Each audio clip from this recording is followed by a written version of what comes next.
Okay. That's seems like it's gonna occupy her day again, unless she Yep. gets lucky with how things fall out.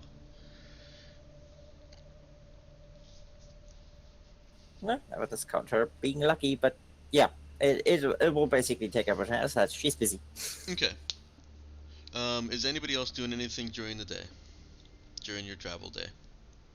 I know. Sorry. Aside from dude, so Nemo, is Nemo doing anything on the one day of travel? Not in particular. I don't think there's anything that really needs his attention at this point. Okay. At the end of Colleen's efforts, she is has exhausted the data, and while there are some interesting little avenues and rabbit holes to dig down that seem like they may have had something in common, not really. Whatever the material construction of the device is, seems like it is actually doesn't doesn't correlate to anything that she's got in that data set there. Question though, does it seem more sophisticated or just completely different? Different. Okay. By the way, Mike, did you Hmm. get around to modifying the House Rules document regarding the discussion we had on cosmetic routines and system strain and I believe I did. Let me know if my memory has failed me there, but I believe I did. okay. Also added the line about yeah, because I remember adding the line or lines on how it also affects unarmed combat. Yeah, I noticed that one specifically. Uh, just double checking because it was when I was reading it that I suddenly remembered that we had a long talk about this, and then I realized that I couldn't actually remember all the details of that, so I figured I'd double check with you before reading to make sure that I wasn't reading anything that wasn't current anymore. Gotcha. Yeah, pretty sure it's current, and you should be able to check the date on it. Um, that was like a month ago, maybe.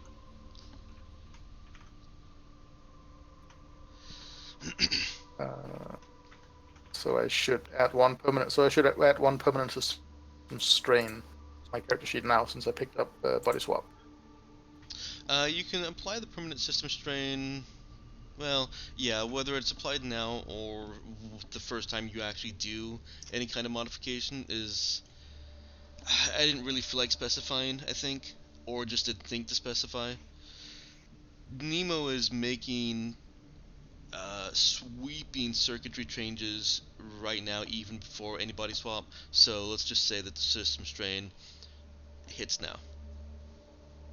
Okay. Permanent strain He one. still has his original parts, at least so he thinks. Um, but he had to literally cut his leg open to be able to, uh, you know, do the old-fashioned soldering some wires and circuits.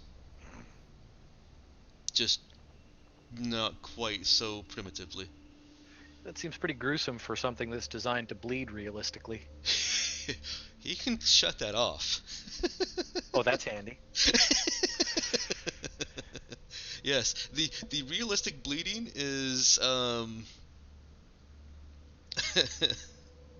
actually, did I specify if that requires the body mod? That actually the realistic bleeding, like real realistic bleeding, the gruesome part of it is all mod.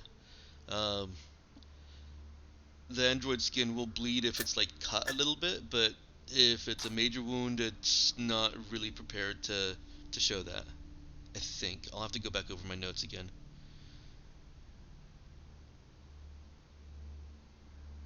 Because normally you wouldn't create anything in a regular Android to make it bleed.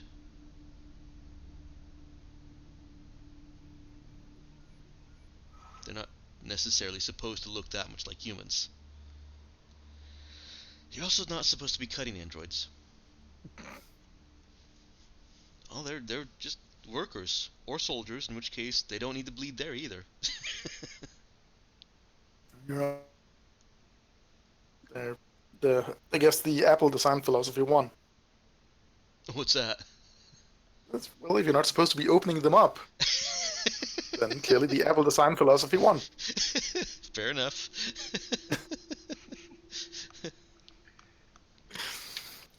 Wasn't that the joke of Wally? Mm-hmm.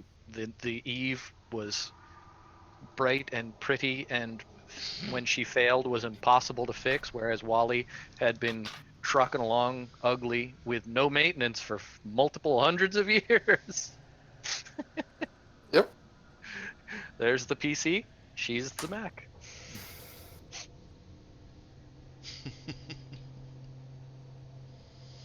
Well, I think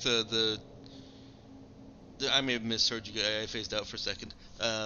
Wally had some repairs done on him, but that was the point, is that he just kind of repaired himself.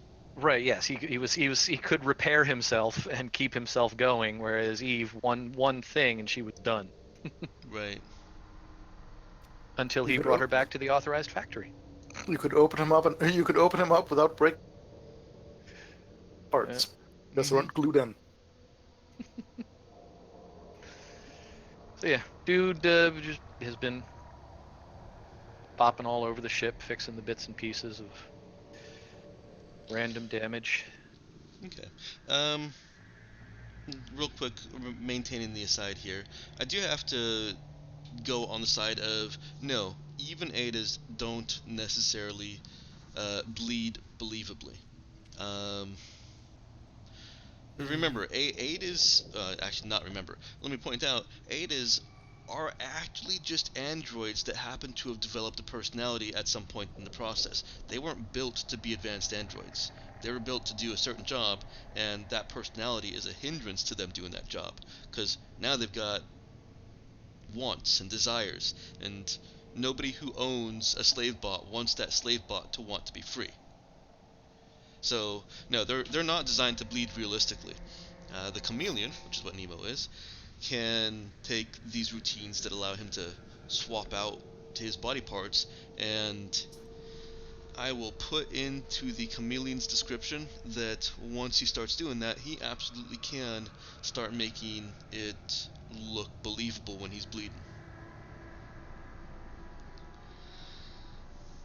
Maybe I already put that in the guts. Nemo can get guts too. That's fun. You may still bleed. Oh yeah, you have working fluids which you can bleed, sweat, cry, spit, and vomit, Yeah, among yeah, other less family-friendly functions. Lovely. that's skin deeper. Yeah, okay.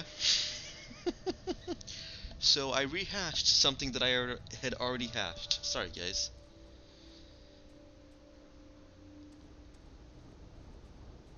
So, no, it's not gruesome. He does still have veins and capillaries and things that carry necessary nutrients to his circuits and alloys and the synthetic flesh, but he can cut around that easily enough to make his modifications. That's part of the learning process of learning that routine. Is there was probably a bit of trial and error. So let's actually incorporate that into Nemo's recovery period from the rudders. While he was reorganizing himself, he was also making those modifications to himself physically.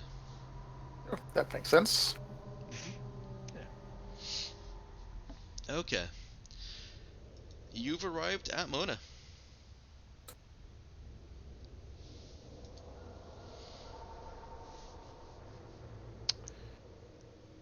I need to go to my systems document so I can see people.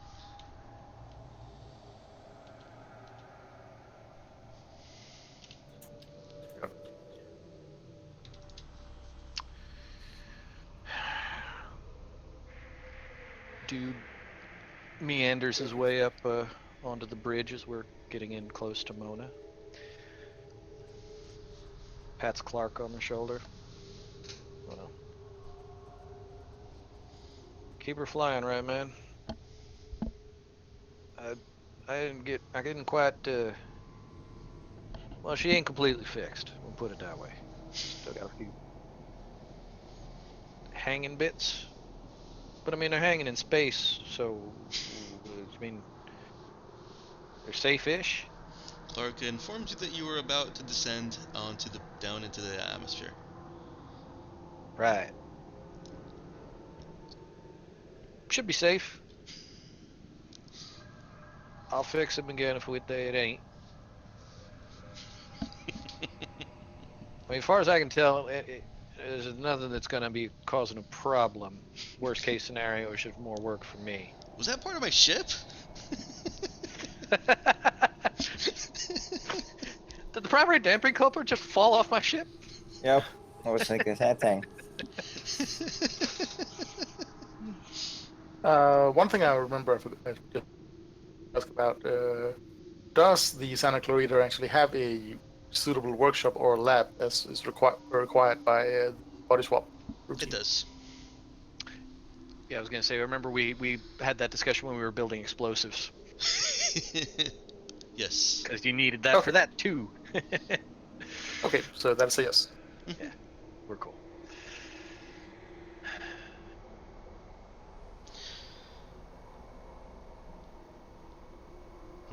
Well, I hope we're still welcome here.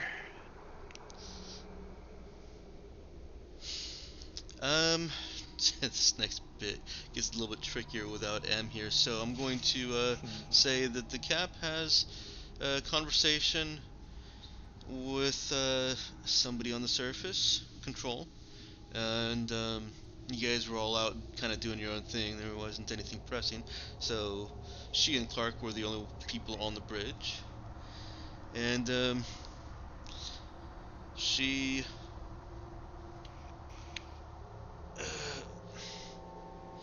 announces that we'll be going down to the planet and be on your best behavior. Anybody with wisdom and notice, passive wisdom and notice of 2? Actually, does anybody have a passive wisdom notice of 2? I don't. No. I got a 1. Nemo?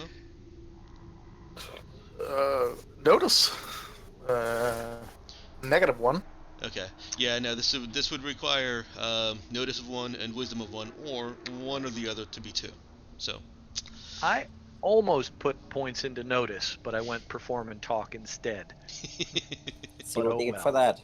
Apparently, yes. The universe has decided to tell me that was stupid immediately. But am I allowed to use hybrid acuity? Since You can. the problem is that we're from 2 different directions, since that lets me automatically succeed at a difficulty.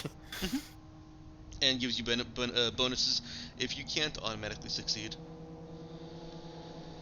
Yes, well, I'll be happy to commit processing for the scene as an instant action. So do I succeed on the notice of Yeah. difficulty 8 or less? Yeah. It was kind of a constrained thing where it was easy if you had the passive, but not something I would normally ask you to roll for. However, Nemo, being what he's designed for, notices something that gives him pause, and he's able to read from the captain that there actually is something a little bit worrying to her. There's something worrying in her voice.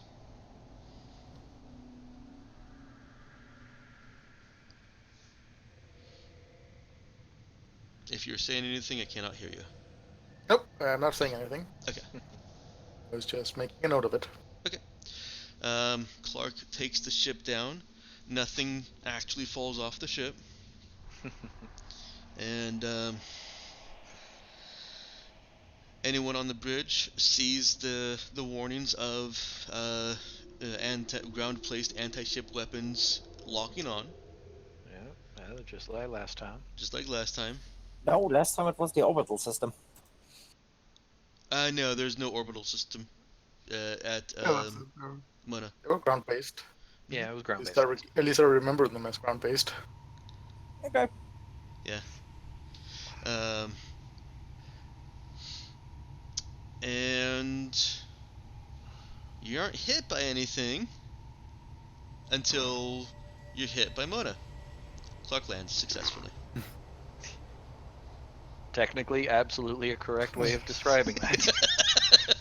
You are hit very slowly by a planet.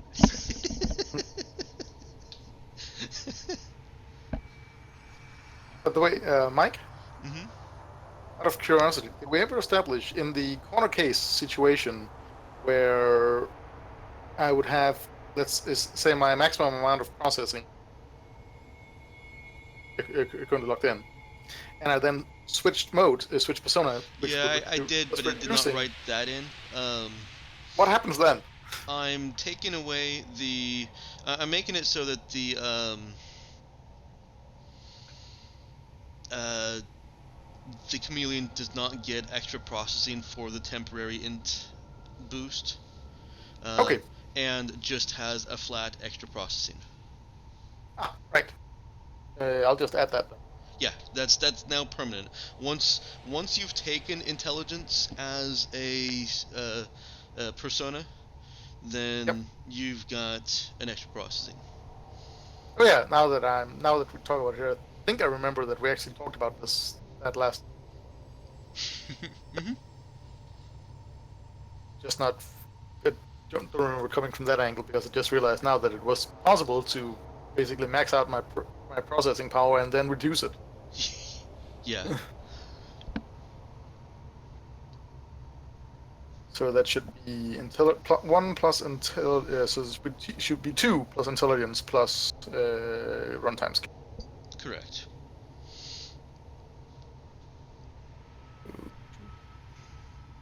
0 intelligence, that makes it 4. This is basically the first day that Nemo's been actually up and about, hasn't it? It is. Um, There we go. would Nemo have been heading towards the bridge, or would he still be down in the workshop having finished up his stuff? If he's done, go to where people are. You broke out right there. Go to where people are. Yes, he would go to where he'd assumed the people would be. Okay. As soon as dude saw Nemo walk into the bridge, hey man, thought you were. I mean, you said you would be down for a while for systems maintenance, but that was a while, man. I encountered specifically an amount of data that my system was not correctly configured to handle. Well, shit, man. You all right now? Memory overload, if you will. Yes, thank you for your. I believe I'm operating within within acceptable parameters again. Cool, cool. I am quite well. Is that gonna keep happening to you, or can we like prep or prepare or stop that from taking you out again? I took steps to rectify the problem. It should not happen again. Oh, beautiful. The presence of the ship and the navigational data from that ship caused the unexpected overload. Wow. Apparently, my data receptive black box is more effective than I initially realized. I mean, I could. Well, sometimes that's a good thing, but obviously it took you out of the picture for a while. But I mean, if you're good and up and running, well, that's all right. I mean, As I said, I'm well, and thank you for your concern. And I use overhauling my systems and making room for additional modification in the future.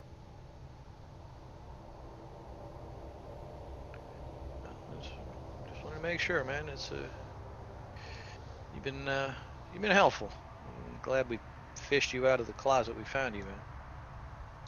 I'm quite happy not to be in the closet anymore. Thank you. Right on, right on. So, Cap, I mean, we got. Well, I mean, I know we still got some spam, but hopefully we got something more.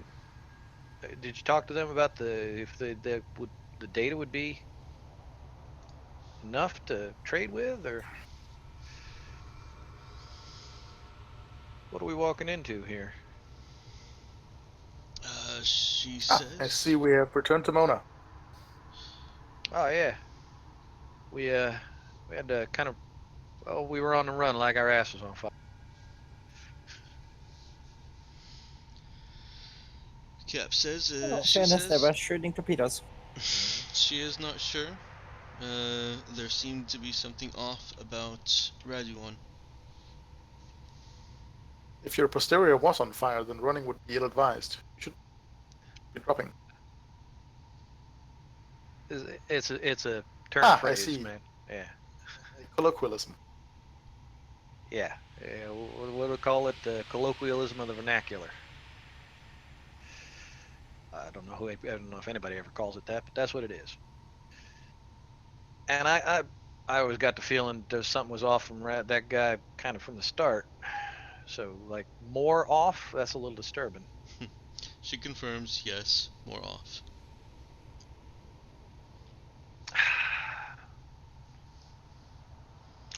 That's worrying. If they had hostile capable of obliterating our ship.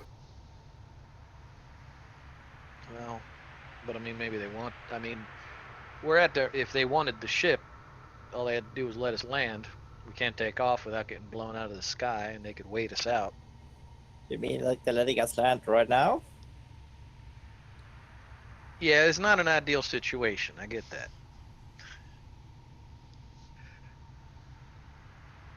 We ain't exactly got a lot of options, though.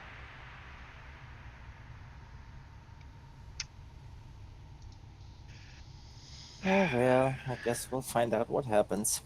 Yeah. Cap agrees. No, we don't have a lot of options. Well, I we think I need can even say it fuel. like Emma. No, we don't.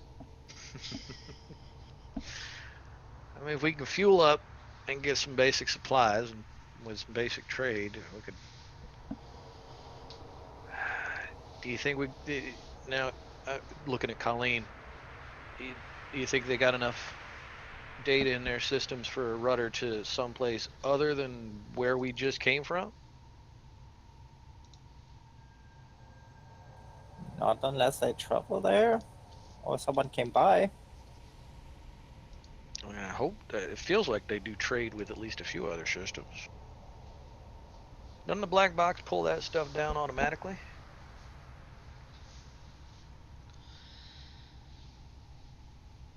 The Do we GM have is to be still in in? the process of defining exactly how that works. Well, mine certainly did.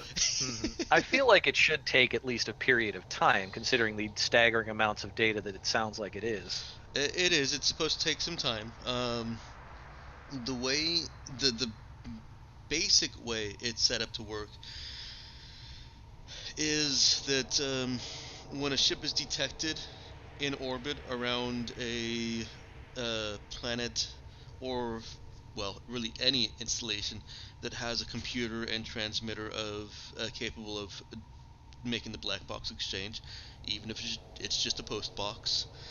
Um, the black box sends out the stationary black box sends out a ping to everything basically, um, with kind of a fat file of data that it has, and then if the new ship or any ships have new data, they will automatically their black box will automatically begin transmitting that. Um, I'm going to be placing some restrictions on just how much because of the size of rudders. My thought process is that rudders that are immediately useful, um, nearby stars in metaspace, uh, will take priority Mhm. and may not even send anything farther out. Excuse me. Well, it feels like it would be the ships, the systems that have the most traffic between would have the most up-to-date rudders. They certainly would, and that the receiving black box probably is configured per system. A major trade hub would probably have as many rudders as uh, would probably get all the rudders that a ship can provide, as long as they're newer than what it has. Whereas something like this, Andoys only needs one or two rudders so that ships from other people can get back out to other planets that have up-to-date rudders. In fact, it really only needs one rudder, and that's out to a Z, because once you get to a Z, you'd get the next rudder for a rudder for the next planet. And Right. that's kind of the way I was thinking on it. Is that there's the expectation that once you get to the destination that I've just given to you, you'll get information for other destinations you can get to, so I don't need to give that to you. Hmm. That was the idea. Um, and Where's the but in that sentence? well, the but is me for designing the system. Period. Well, yes. And we'll give some butt claim to Kevin Crawford for creating a setting that doesn't have instantaneous communication. I figured out that it would take 17 weeks to get information from one end of this sector to the other. Welcome to sublight communication. Yeah. Well, it's not actually sublight communication, though. I mean, well, it is, but it's not, because the communication is coming through metaspace on Right. ships. Hmm. So it's traveling faster than light speed Hmm. in a twisted kind of way. Right. It's the Pony Express Yes. by yeah, ship. if it was sublight, it would take way longer. Well, yeah. Yeah, yes, it would. And that's what happened to Nemo. Is the when the Derringer got to Rain Lalati, and this is a clue for you guys. This is information for you guys. Rain Lalati's there is a black box somewhere on Rain Lalati that pinged it for information. It's probably sitting derelict in an unmaintained tower, because nobody on Rain Lalati really needs this anymore. But pinged the Derringer for this information, and the Derringer's black box automatically responded. That data is typically only received by um, the computer, well, the black box that sent out for the information, and nearby ships will also receive I derped. Nearby ships do not receive rudder information from other ships. This was part of the complication, because otherwise the ship would have gotten all this information too. Hmm. No, the data is privatized back to the requesting black box, which can then broadcast it back out if it wants to. Rain Lalati did not rebroadcast it, but Nemo got it from the Derringer. Okay. He intercepted I it. see. That is his special feature.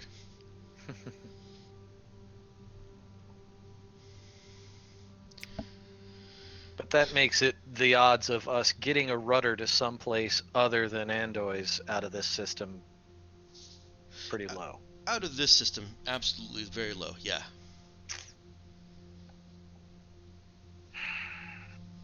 I mean, jeez. I mean, if we come here, we stock back up and we port and we zap back to whatever the last system was where Rain Lalati is. I mean, it's been a week. what are the odds of that ship still hanging around, waiting for us? Well, remember, you did get And 2 rudders from that Derringer exchange. right, Nemo but do got. we not have to? Do we not have to go through there, or can we skip straight to those? Oh yes, you do have to go through there. Right, but if we can make it a hop in, make sure we're not getting shot at, and hop back out again. When you go into a system, you drill into um, the metaspace, or not metaspace, the edge of the system that is closest to the star you came from. If they just sit there waiting for you to come back, then they can intercept you. If they do anything else, then they're at least 40, well, not at least 48 hours. They're 48 hours modified by their spike drive away from where you are. And there isn't even just saying the look, it's the closest spot on the edge of the system to the system you came from. Is there even a margin of minor error so that it? I mean, it's not, you're not popping. Everybody's not popping out at the same spot if they're coming from the same system. They're not popping out at the same, like, cubic centimeter spot, but they Mhm. are popping out at the same spot so much accurately enough that a star system could actually set up a blockade there. Oh, okay. All right. But yeah, if two, A specific gate point that you come out of. hmm yeah, Okay. So But they presumably there are security measures in place that prevents two ships from crashing into each other at that gate point. yeah, that's part of the pilot coming down out of metaspace. They'll shift their position, as needed. But since space is so large, the blockade fleets are still effective. I gotcha. So there is actively still a risk that they could just be camped there, but it's unlikely that they would have sat there for a week on the off chance that we came back. They didn't even know we went to Andois, so all right.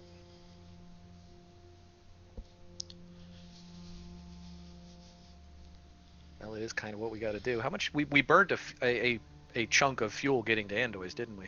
You burnt 1 fuel, yes. Is there any way to track where the ship is going when the ship is translocating into metaspace? Is there any way for a pursuing ship to actually going? I didn't see anything in the base, the core rulebook, um, and I'm inclined to say no. Okay. The transition from real space into metaspace takes a half hour, and you're not even really traveling anywhere until you do. So once you're in metaspace, in my book, you're undetectable. Right. And you can't even it's not and the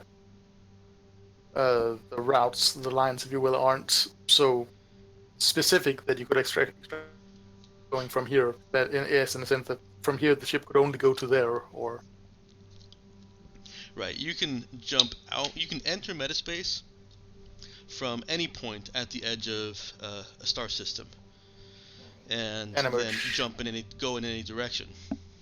Right, and emerge it anywhere. Yeah. There is functionally there is absolutely no way to track or extrapolate where a ship is going. Yeah, not with known technology. I will reserve any Right.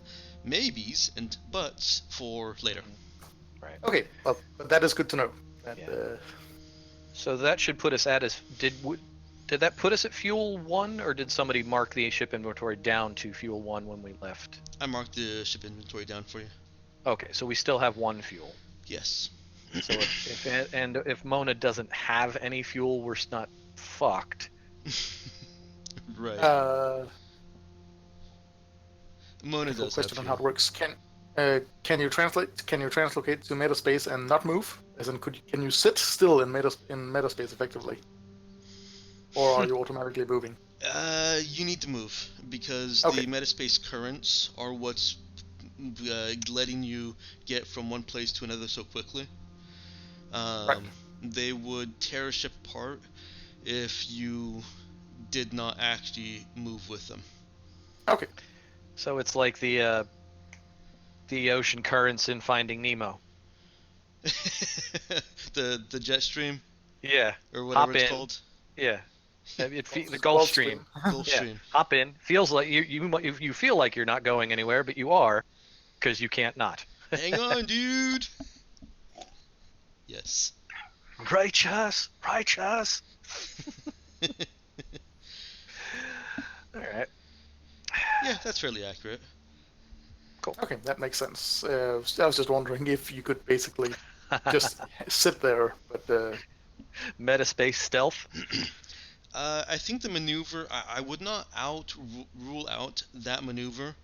It would be incredibly risky. The the spike drive, contrary to popular belief, is not specifically intended to get you from one place to another. The spike drive creates a protective bubble around you so that you can survive metaspace. Right.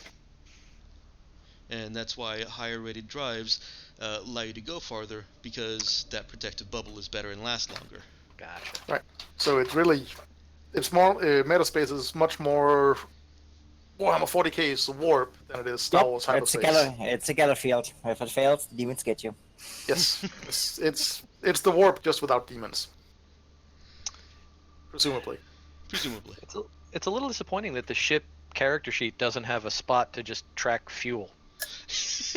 Right? I mean, it's a ship. I mean, it feels semi-obvious to me. I'll mark that down. I'm gonna ask the character sheet guys if they will add add 5 pips for attribute adjustments, That'd be nice. and also Yes. for a ship fuel section. What should we put our? I might as well mark our crew down. What do we got? What do we got? 9? Wait, You really don't need to update that field, Matt. I'm staring right at it. No, we got 6 players. Well, 5 players, 1 NPC that was a player, and 4 NPCs. So we're at 10. If you count the kid as a crew, yeah. He's a person. It's cleaning the ship. He is. Yeah. He is. Yeah. Quick AFK, just one sec. Okay. Get her back. Hey, Colleen. Yes. Oh shit, man. I forgot her fucking name. The girl was hanging out with us when we were here last time. Oh, you mean Connor? Yeah. Last time I had a conversation with her, it did not seem to go the way she expected, and she seemed rather upset. I'm thinking if she hasn't been banished to some weird dungeon that these people might have, because wouldn't surprise me in the least. If she is allowed to talk to us again, I'd kind of like you to talk to her. I don't think I said the right things. Maybe somebody closer to her own age and, well, sex and person kind of thing might have a little better time. It felt like I feel like she might have had something to say that might have, helped or at least given more information. I don't know. This is a weird place, and every bit of information would be helpful. Can't you just give me a computer to talk to? These people are a spacefaring civilization that makes wood furniture. Okay, Somehow, I'm back. I feel like computers are not very high on their priority list. Yes, but I'm far more comfortable with computers. True. I'm asking because I feel like you might be better suited to this than I am, even with your comfort level.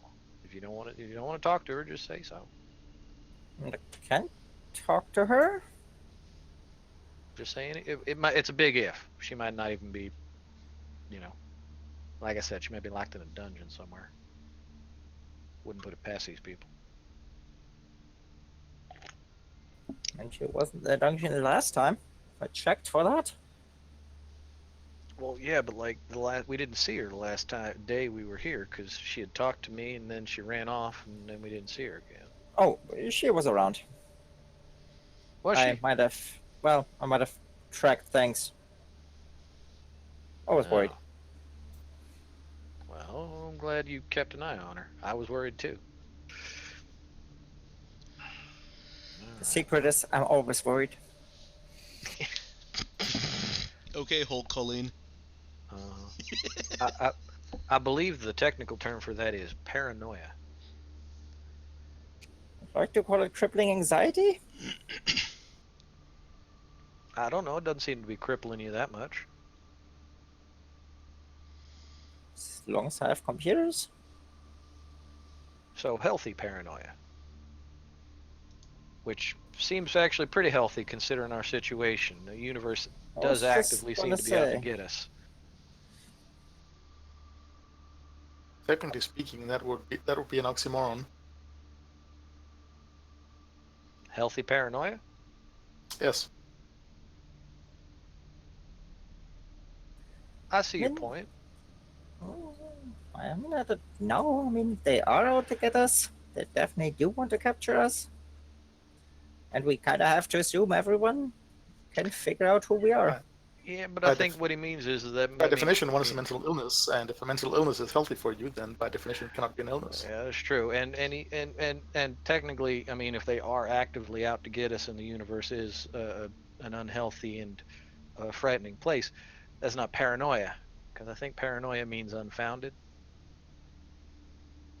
So I think we're just being realistic. So it's just Noia?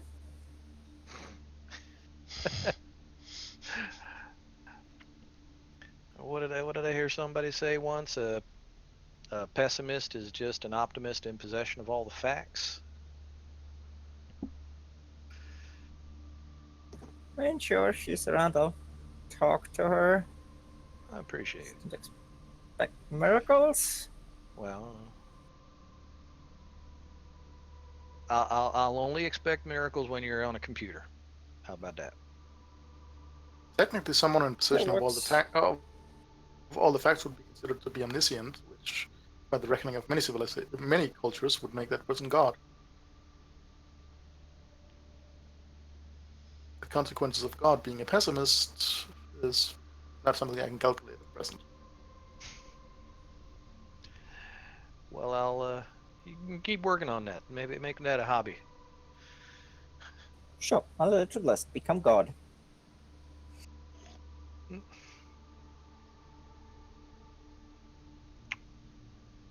Sounds like an interesting list. I might want to see that someday. That's private.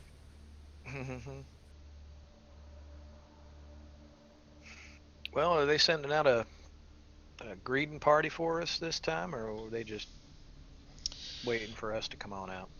No.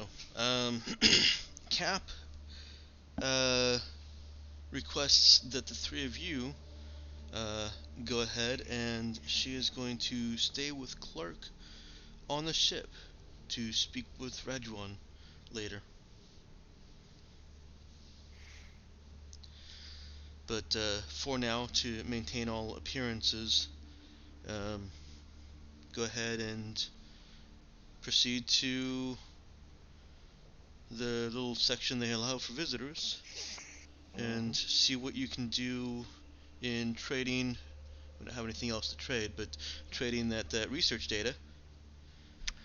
Well, that'd be Colleen. Yeah. Or at least she's the one that can speak to it. um, and see uh, what kind of situation we're in here. Whether they'll assist us, hide us, tell us to repair and get out, or if we're trapped. All right. Well, you want to keep your drone on Overwatch and keep an eye out for us. What do as much good inside the building? Can it see through walls and shit? Only very close up. Are there any interesting transmissions coming from Mona that I can pick up? There are not. Nemo did receive rudder information for Aziz and for Stet, and was able to discard them both because they do not have a newer date than what he knows the ship Mhm. already has.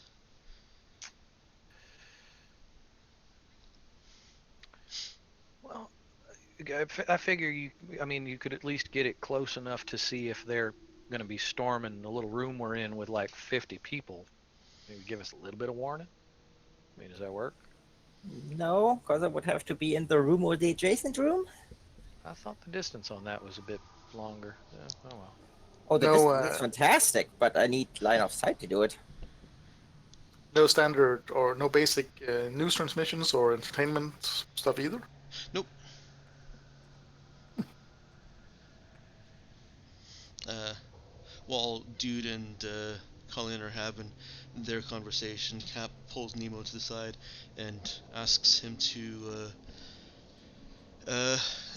basically says that this is his opportunity to test what he's learned so far. Um, be as human Yes, as he can out there. of course. Thank you, Captain. I will do my best not to disappoint you.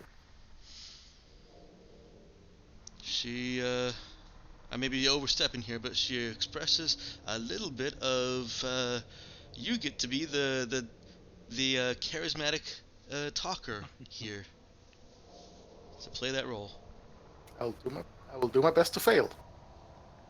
Do your best to fail.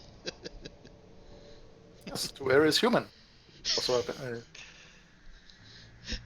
He did get a raised eyebrow at that, prompting his to err as human I was response. gonna say, dude would have said something, but she pulled him aside, so he has no idea that little that malapropism was. that You broke up, Mel. yes, that was a joke, Captain. She nods. She ain't smiling, but she nods. You think I got that right? Mhm. All right, let's let the three of you back to interacting. I am entirely okay with a heavy RP session here in Emma's absence. Not Yeah, I because mean, of Emma's feels absence, but because appropriate. it slows down Yeah. the more plot-driven Because things. because we'll only bring out the fun when she's not there.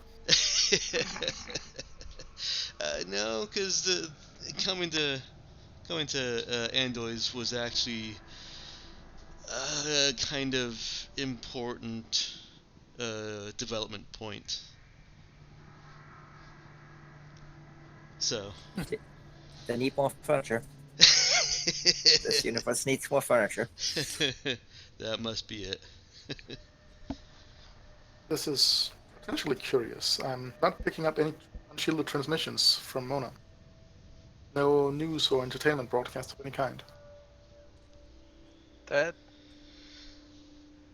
man, every time I think this planet doesn't has sort of hit the cap on kind of weird and creepy, we come up with something else. And it However, ain't. I can't categorically state if this is a troublesome development or not. Last time we were here, I was not aware of my ability to pick up these transmissions, so it may just be that they either don't transmit such things at all, or that they're all transmitted on a secure frequency that I don't have, that I can't access. So like everybody's got cable and nobody's got wireless. Possibly, Seems or extremely unlikely. the entertainment and informational broadcasts are strictly controlled. I believe Colleen can actually answer some of that. Yeah, she was gonna point out that actually most of their frequencies are heavily secured. Which is also what she would do is try to tune back into that to kind of measure it for activity again, Okay. kind of like last time. Their protocols have shifted, and she's gonna have to try and dig in again. She can't Well, yeah. use any of her existing efforts. Considering that What she would do. considering that the society here appears to practice several severe forms of social control, it is likely that they would restrict information and information and entertainment both as well. They're one happy crazy cult. You say that like it's a joke. No, Yeah, I they're didn't one think happy crazy so. cult. I just say cheerful. Yeah, I get it. I get it. Well, come on, kid. We got the. You are our designated computer data salesman. Give me a little bit. Trying to get back into other frequencies. All right. That way, I might not know what they're saying, but I can tell if suddenly all their security lines flare up. That sounds good. Any warning is good warning. Colleen actually remembers from last time that the few actual wireless communications they had were short range.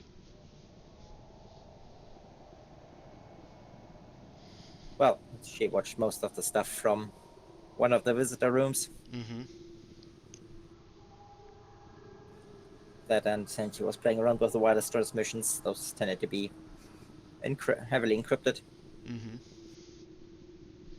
Yeah, she's finding that the distance and the encryption make it difficult for her to do from the ship here.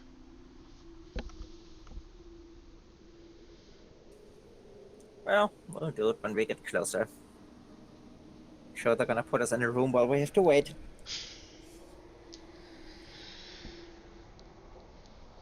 All Didn't right. someone want new clothing? Chi Shin did want new clothing, and So, so did Nemo last time they were here. might not be a bad idea to get new clothes for all of the crew, since they only had what they brought with them, which was what was on their backs. Yeah. Don't we have laundry facilities? Yes, they stand Yeah, around but we naked don't while have. their clothes are being I was gonna washed. say, but we don't have make clothes facilities. No, there were some spare clothes here and there, if I recall, um, and so they've been more or less okay, but yeah, having like 2 or 3 sets of clothes is not an ideal situation. When Colleen is wearing the lime green robe. Well, presumably Nemo could always turn off his sense of smell, so wouldn't be a problem for him. Yeah, it's also not like, even if he doesn't turn off his sense of smell, it's not this distastefully unpleasant situation for him. It's just like, Exactly. oh, that smells like that smells like what smells awful. That must suck for you guys.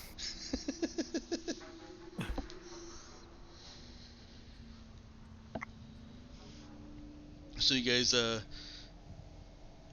leave the ship and start walking towards the platform, Mm-hmm. Yep. the spaceport, which would accommodate any ship smaller than you. Yes, that one. Okay. Nobody is walking out to greet you. Is the door open? The door does appear to be open. All right, so they're not logging us out, but they ain't coming out to meet us. That's right. Let's get some Uh, happy space cult music going here. mm-hmm. Dude kind of turns to Nemo. So I guess you're taking talking point on this. That's I'll kind be of what the happy. captain indicated. I'll be happy to try. That sounds optimistic. Right on. I don't have all the facts, so I have no reason not to be. All right on. Well, at least one of the facts for you is that I'm not that good at talking to people, so definitely don't want me doing it. I seem to have a bit of a built-in attitude problem that obviously losing my memories didn't lose that. Maybe it's genetic. What are the odds of that? Built into my DNA is an attitude problem.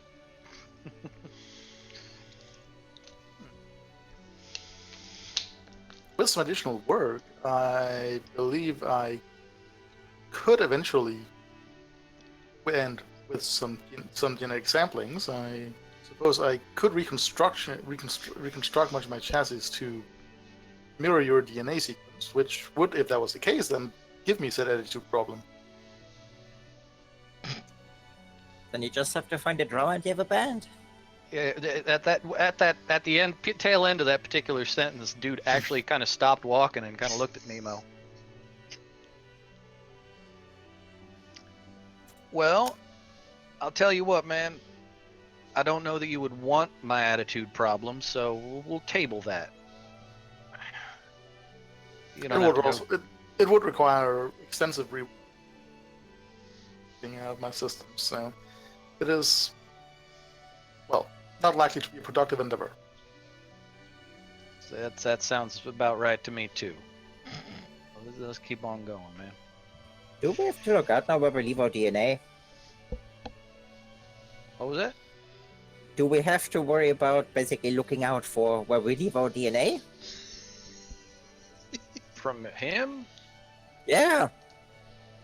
I don't know. Man, do we have to worry about leaving DNA behind us? Are you like hoovering up our bits of skin and stuff? You running experiments on our bits? Not presently. Is there any particular reason you haven't, other than you just haven't? Is there no like system-based I shouldn't do that shit stopping you from doing it? Are you asking if I would perceive? Are you asking if I would consider collecting DNA samples immoral? I suppose. I haven't really considered that. Are you particularly attached to your shed skin, that hair? Well, technically no, but I believe DNA analysis without knowledge falls under personal privacy bits. I think that's where we're going with this. Ah, I see. No, I have no plans on conducting genetic testing on your material if that's what you're concerned about. Sounded like Colleen was a little more worried about it than I was. I just find it kind of weird, but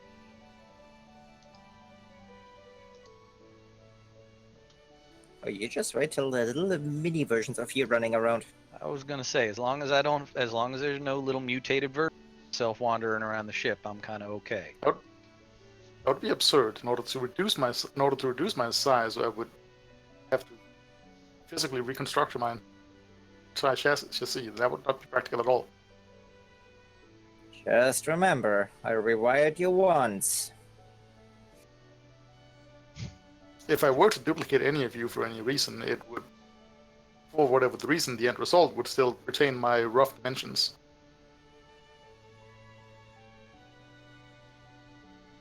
Why don't we just put the kibosh on cloning in general on the ship? I think Cap might have a problem with that. I mean, hell, Unless she was a clone. well, then she would ask for one. Ah, I see the confusion. No, I wasn't talking about cloning either of you. I was airing the possibility that I could theoretically alter my own appearance to mirror yours, even to a genetic level, if I were to invest enough time in it. Gotcha. Well, you wouldn't want to be me, so don't. Yeah, Perfectly you don't get to be me either. And with absolutely no offense intended, I don't find either of you to be particularly aesthetically pleasing as it is. So, Right on, man. It's hard to be not to be offended by that. Well, just think of it as like getting insulted by a computer. It can't really, like, it don't really mean it. Oh yes, they do. Your interactions with the computers are very different from my interactions with computers, I feel like. That's why I'm usually the one interacting with computers. That's true. And in they all insult you fairness, frequently? yeah, I don't know that I've ever been insulted by a computer. Like I said, very different relationship. It's subtle,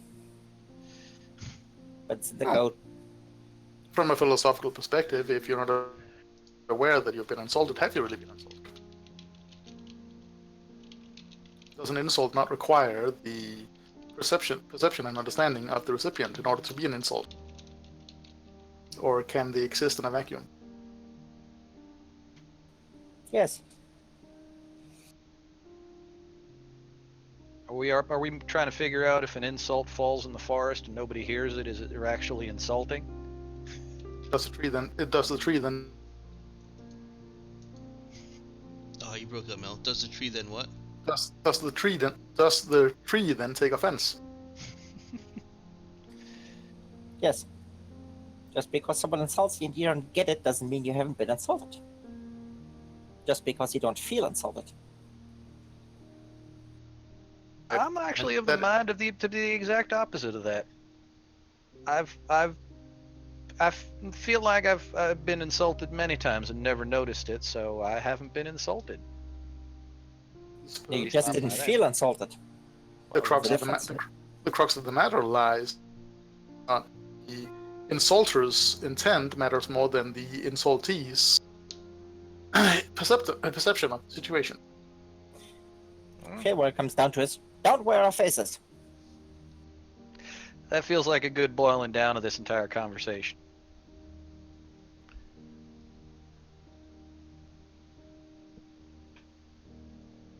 Likewise, and interesting, the reverse is all. What is then the case of the reverse? Is it possible to insult someone if you did not intend to insult them? Yes, it's called miscommunication. Yeah, I feel like it certainly If- is easy for people to get insulted, even if you haven't been intentionally insulting them. But if your intent is not to insult the person you talk to, it takes offense anyway. Well, offense is always taken, never given.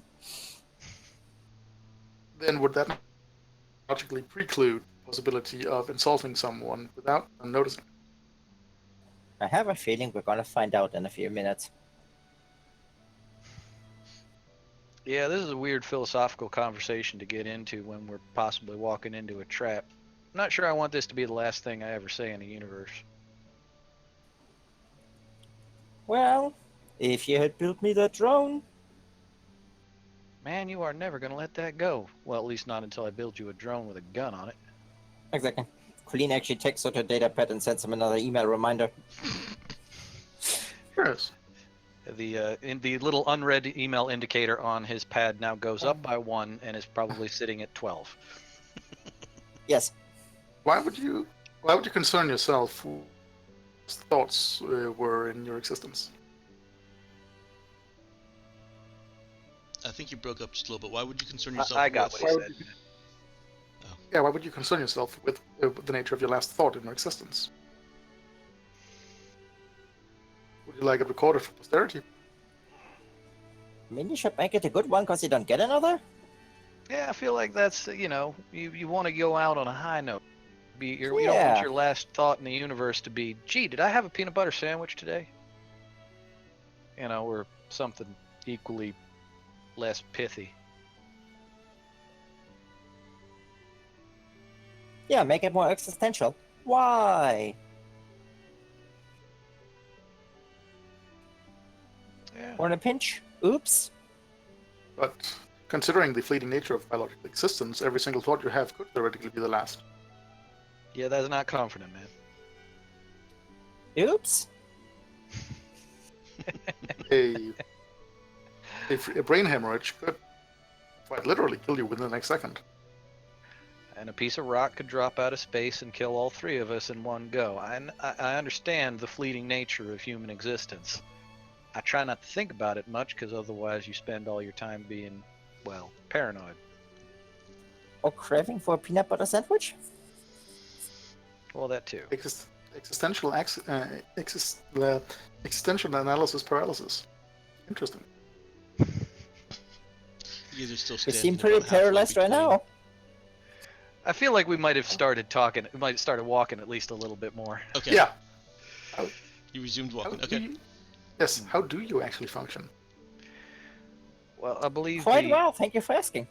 Yeah, I feel like the human tendency to not think about shit that's actually important helps us to not think about shit that isn't important too.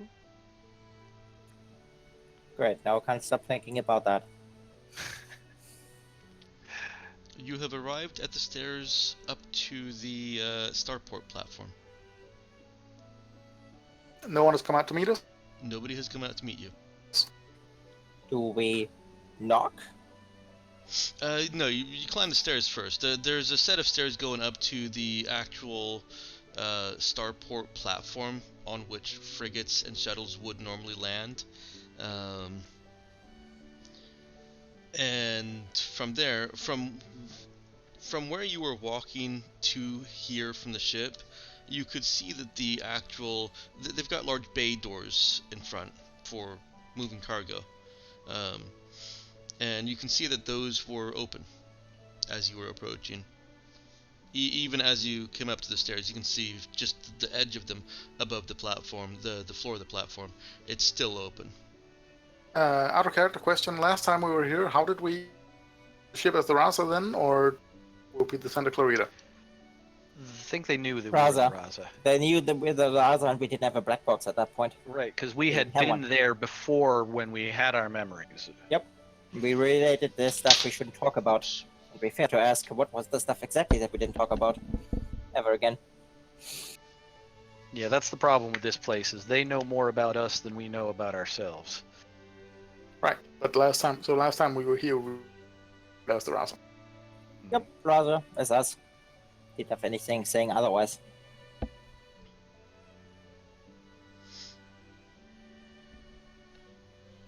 I was just asking so I make sure to know what to introduce the ship as if anyone asks. Mm-hmm. Okay, you climb up on the platform. You looking inside, you can see that the typical two Monans are at their little control console over in the corner. They look over at you as you stand on the platform and move towards. You can either go through one of the open bay doors, or you can use a regular door like a regular human. Nemo waves and moves a regular human. I should have said like a regular person. You actually have to open the human door, whereas the bay doors you could just walk through. I will go and open the regular door like a regular person. Okay. Well, let's see. Hopefully this one will go. Excuse me. I feel like my nos isn't agreeing with me, but I want to drink my nos. Drink it and deal with the consequences later.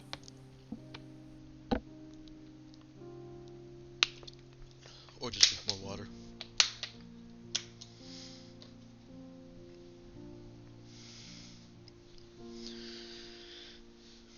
Okay.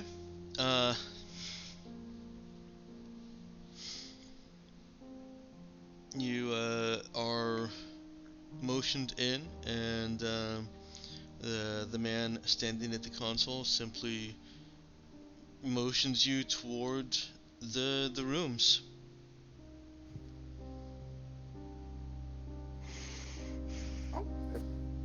That seems to be the extent of any check we need to go through. Then we'll just move through. Well, move in. You're still in the only place you've ever been, but he's motioning you to the rooms that are off to the side for guests. What time is it?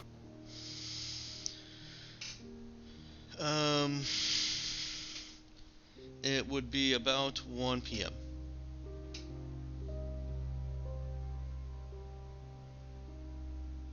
Well, let's make ourselves at home and play some calls.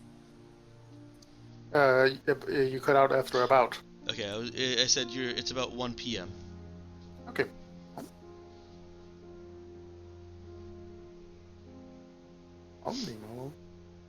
smile politely at the people there. Good afternoon. And Yeah. I assume someone will be along to see us shortly. He returns a tense smile and nods.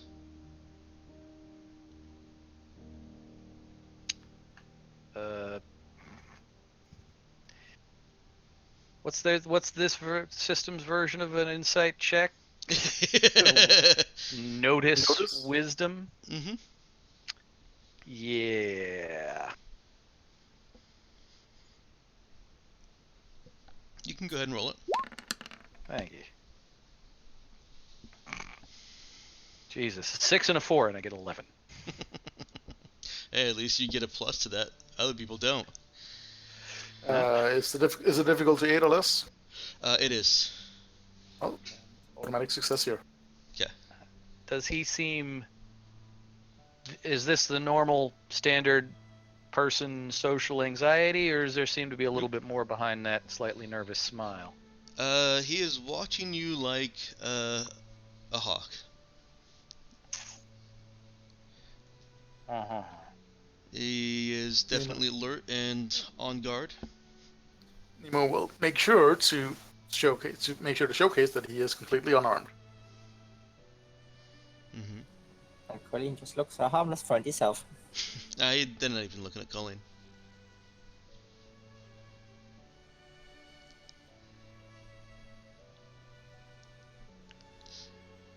He still has not said anything to you. If you'd be so kind as to alert the relevant authorities that we have landed and would like to speak to someone who can establish trade relations. He nods again and says, I'll send a message for Trader right away. Thank you. Alright, let's go and find some time to kill.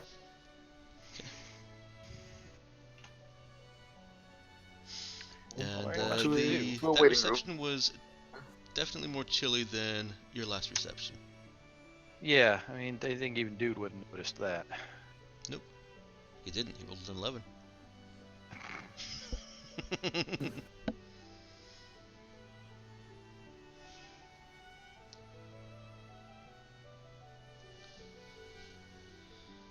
You guys are each granted access to an individual room. Mm-hmm. Just like before. Mm-hmm. Oh, we don't have a single waiting room. They do have a single waiting room. You can just basically hang out in the starport area. Are there chairs in the main starport area? Mm-hmm. Okay, yeah, Dude would definitely have done that. He doesn't really feel like going into a place with a door that can be closed by somebody other than him. You mean like you just did? Well, I mean, that part of it's unavoidable. You But could he doesn't stand really feel out on like- the starport No. platform. Yeah, no, No. that would look weird. Colleen will actually tug at him and kind of indicate her towards one of the rooms.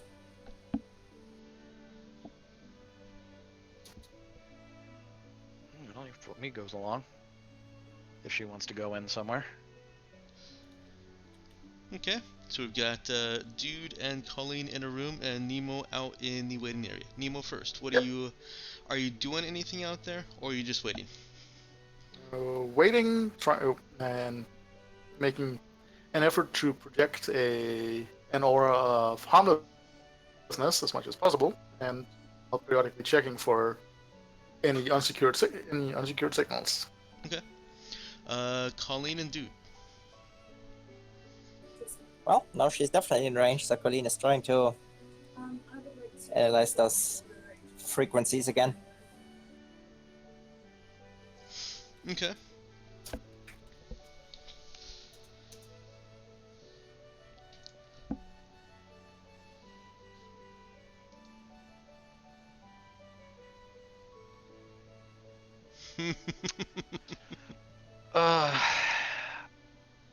I feel like they told us before that when we were here before that they didn't allow weapons in their area, right? They did. Yeah. So he wouldn't have taken something, and he's not skilled enough in any kind of hiding shit that he felt confident that he could sneak something in.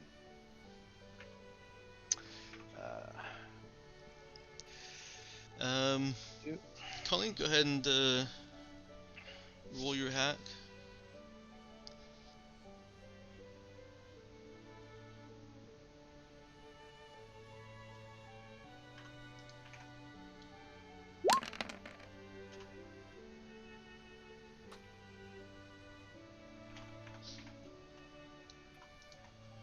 Hmm. Check that. It couldn't be possibly higher.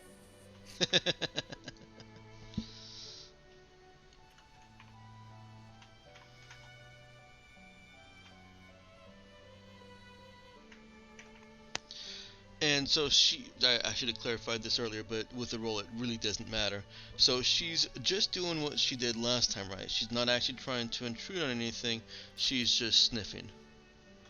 No, because last time you established she would have to have access to the systems and use a line shunt for that sort of thing. Yes. So yeah, So this was the maximum possible, kind of like last time, where she was just trying to basically monitor activities and kind of identify, let's say, the security frequency and Koana's personal frequency, and just monitor it for activity. Right. I think last time I also just had you roll program. Nope, it was hack. Okay. And then the program was to actually analyze what the data that you'd found. Okay. All right.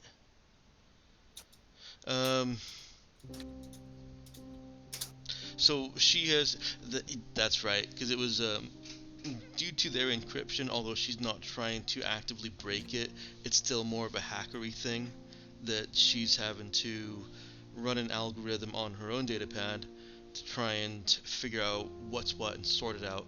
And from there, once she's got that running, she can do a program check. So the hack is kind of superficial and still technically necessary because of what she is doing, but feels unnecessary to roll it. There's the possibility that she rolls 3 ones, and then after using expert, rolls 3 ones again. That won't ever happen. Let's hope it doesn't. Yes, she has gotten herself sneakily enough in to the data stream that she's able to intercept, observe, not intercept, just observe and read the data. That is going to take her some time, and in the meantime, I see that Nemo and Dude are quietly talking. If you guys would like to, Hey, she wanted Dude in the room with her. yeah, they're talking over comms.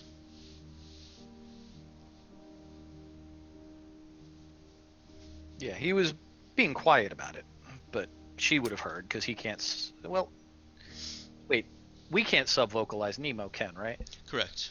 Yeah. Yes. It's one way for that. Yeah. Mm-hmm. But the communicators are quiet enough that it won't be obvious that Nemo is hearing something, right? Well, yeah. Yes, and Golimo pointed out that can be intercepted. That's what I'm doing right now. they can be intercepted. And for Nemo's comm, there is no. He doesn't need an earbud or anything. Right, that's right. It just external. appears in his head. Yeah. Hello, Android.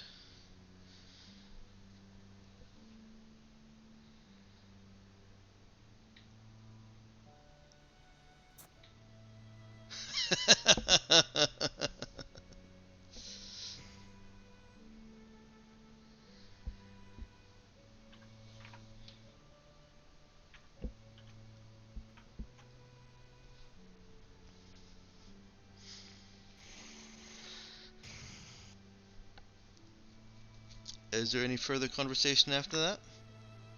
Nope. Okay. Does Colleen comment on Dude quietly whispering to his comm? Yes. Go for Oh it. no, it was in character that she was pointing out that that can be intercepted. That and they're listening.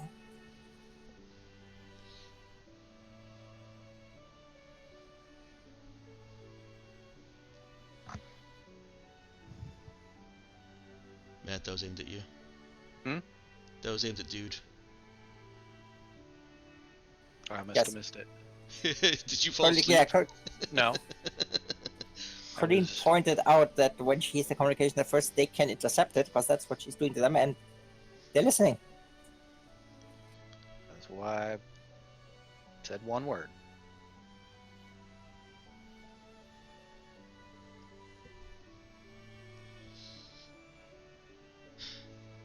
I feel like if he's not on the communicator, but he's talking to Colleen. I feel like anything we said that if they were listening to just comes off as basic common sense.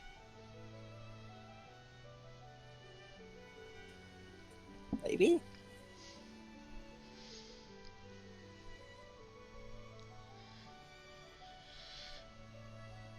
After a short while, a portly man, not our portly man, but a different portly man, comes out of the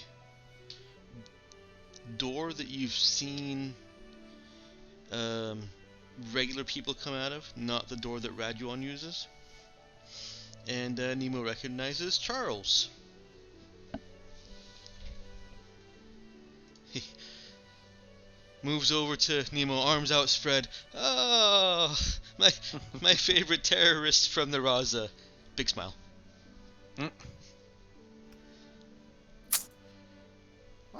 It's nice to be welcomed.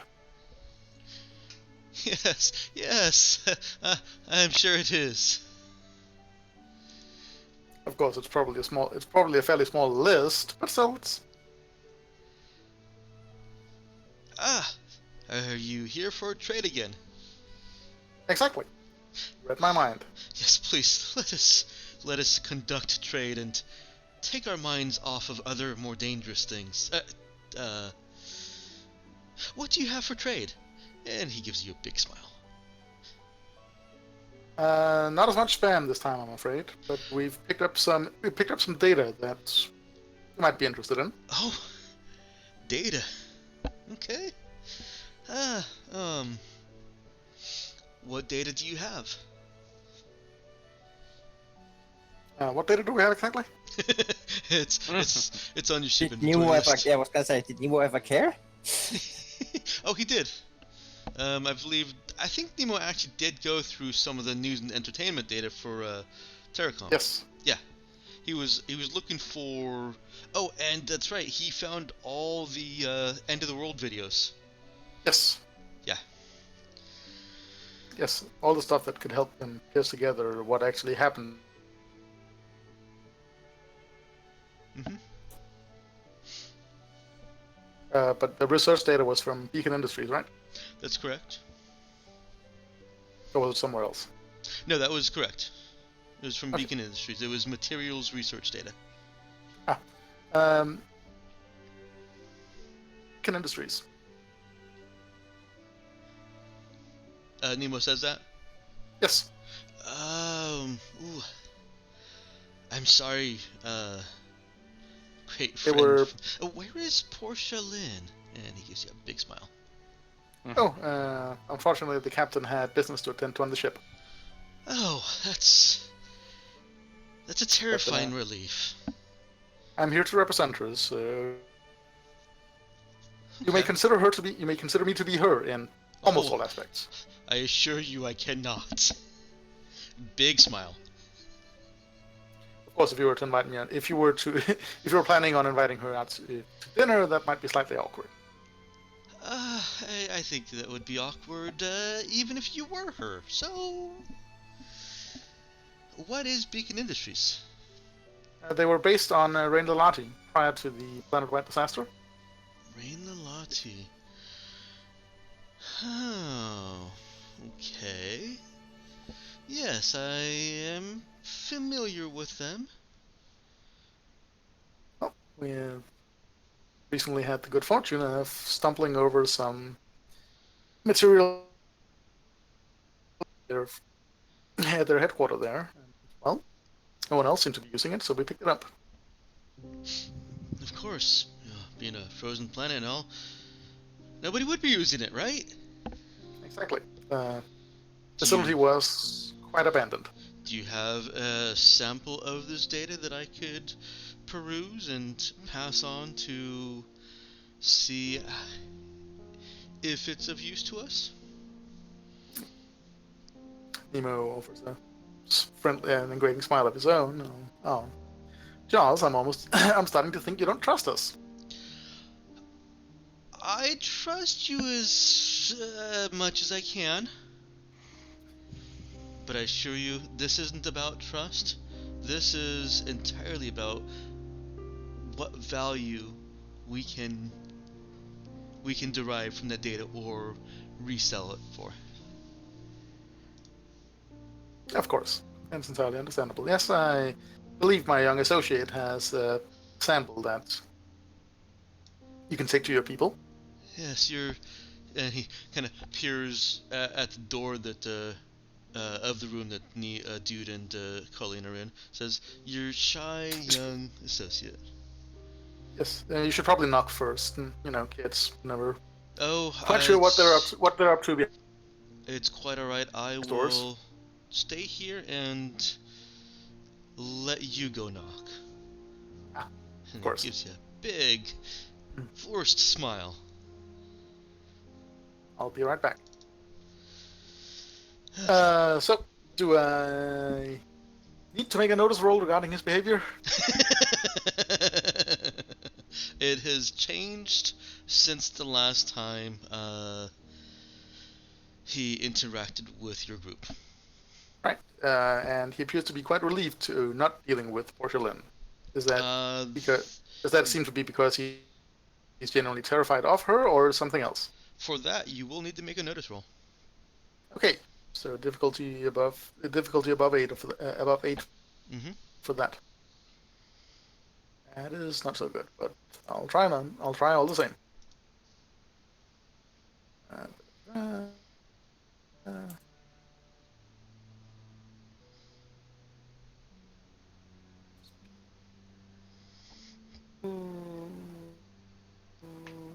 And that would be int based.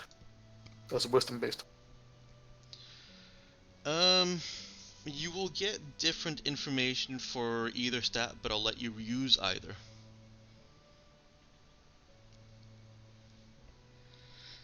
Generally, wisdom is better at the whole reading people's thing, or reading intent and intuitions.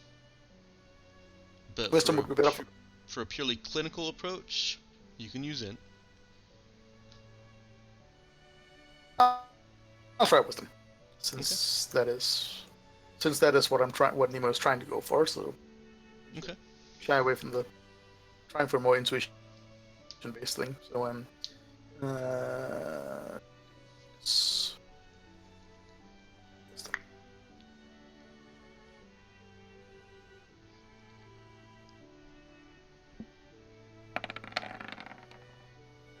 yeah, that's not doing anything.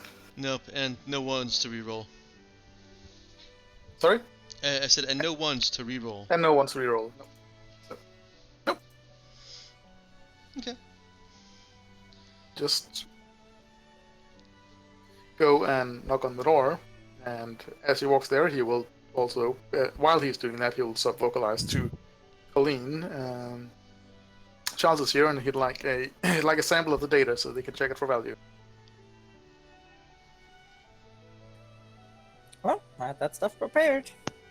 And then he will knock on the door, open it, and repeat in a audible fashion this time. Charles is here, and he'd like a sample of our data so he can value it.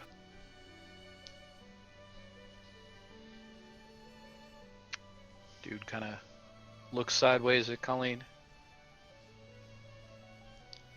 Might need to stop what you're doing.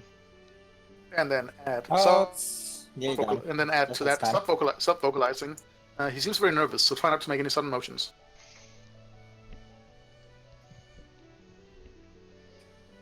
Right. What?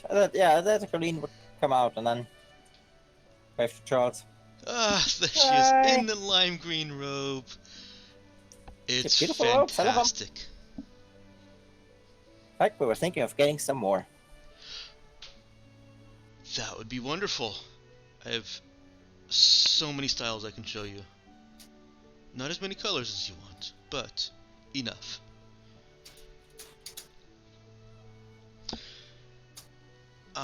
Your friend tells me that there is some potentially valuable data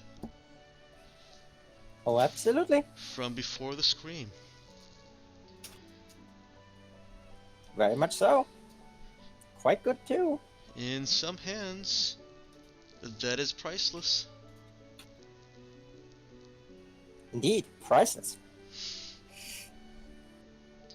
So, what can you send me to see where it lies on that band? Alright. She's actually asking me if he has like an address or a certain frequency where he wants those files sent to. The sample. He gives her basically a future age email address. It's more like Excellent. an FTP server things stuff. Good. Oh, that's fine. It's even better. Yeah, I figured. And yeah, she would transmit a file, for example, on the research data. It would include the subjects, the name of the researchers that worked on it, and kind of an overview of the topics. It's the same with the news and entertainment things, basically a list of movies, shows, things like that, and the age of it. Mm-hmm. And It's is he basically actually an overview for all of it.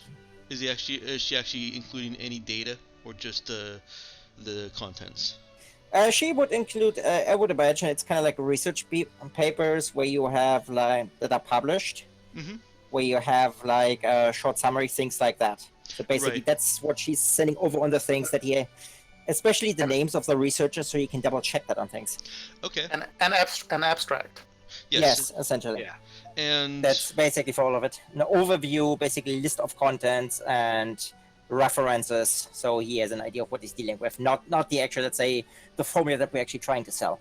right. And is she including all of the abstracts, or is she just sending a random selection or a predetermined selection of them?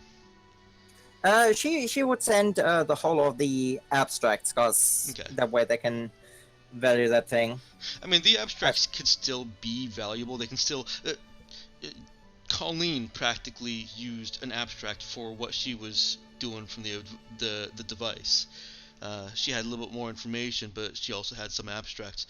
So some value can be gained just from the abstracts. It can point somebody in the right direction. Yeah, but that way they could have done the whole thing. Why waste Exactly. years of R&D? So yeah, she gives them an overview. Same with the contract data and the mining data. Kind of nothing that's super valuable, but it gives them an idea of what it contains.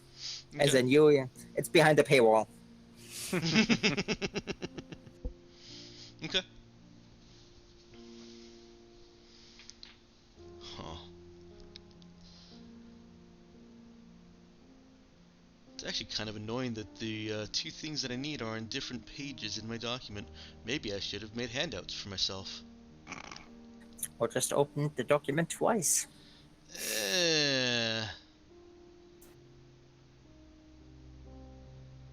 That's too sensible. Okay. Beacon Industries. That, and as I said, overview of lists and shows kind of from Telecom. Okay. The view is probably less exciting, but the entertainment stuff. She leaves over that part on how to weaponize the stuff. And for the entertainment is she? There's no abstracts for that. Is she? No, it's a including list any of samples? shows. Basically, a list of shows and maybe like trailers. Okay, the so good no stuff. no full size samples, just No, previews. no. Yeah, no full size samples, previews, trailers. Okay. That's it. Paywall. Think of it kind of like movies and shows coming to a view screen next to you Mm-hmm. if you pay. Yeah, highlight reels.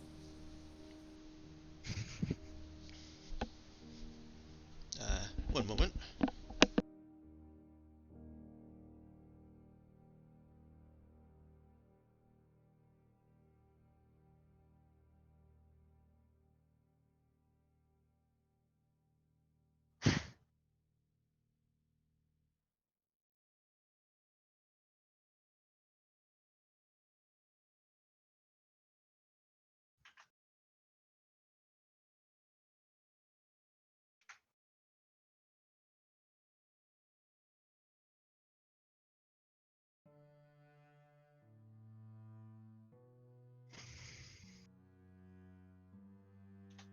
Okay, sorry about that.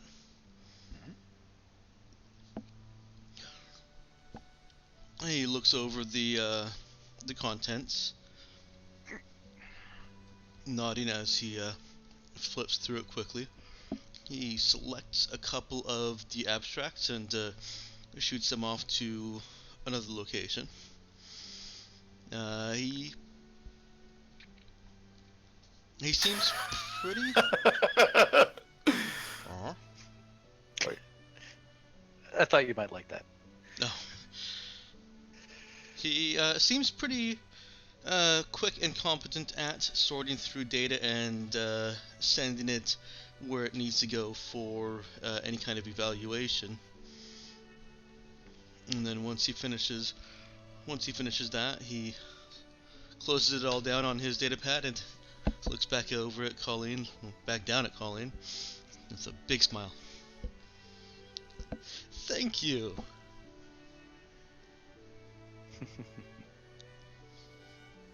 You're welcome. It's quite good.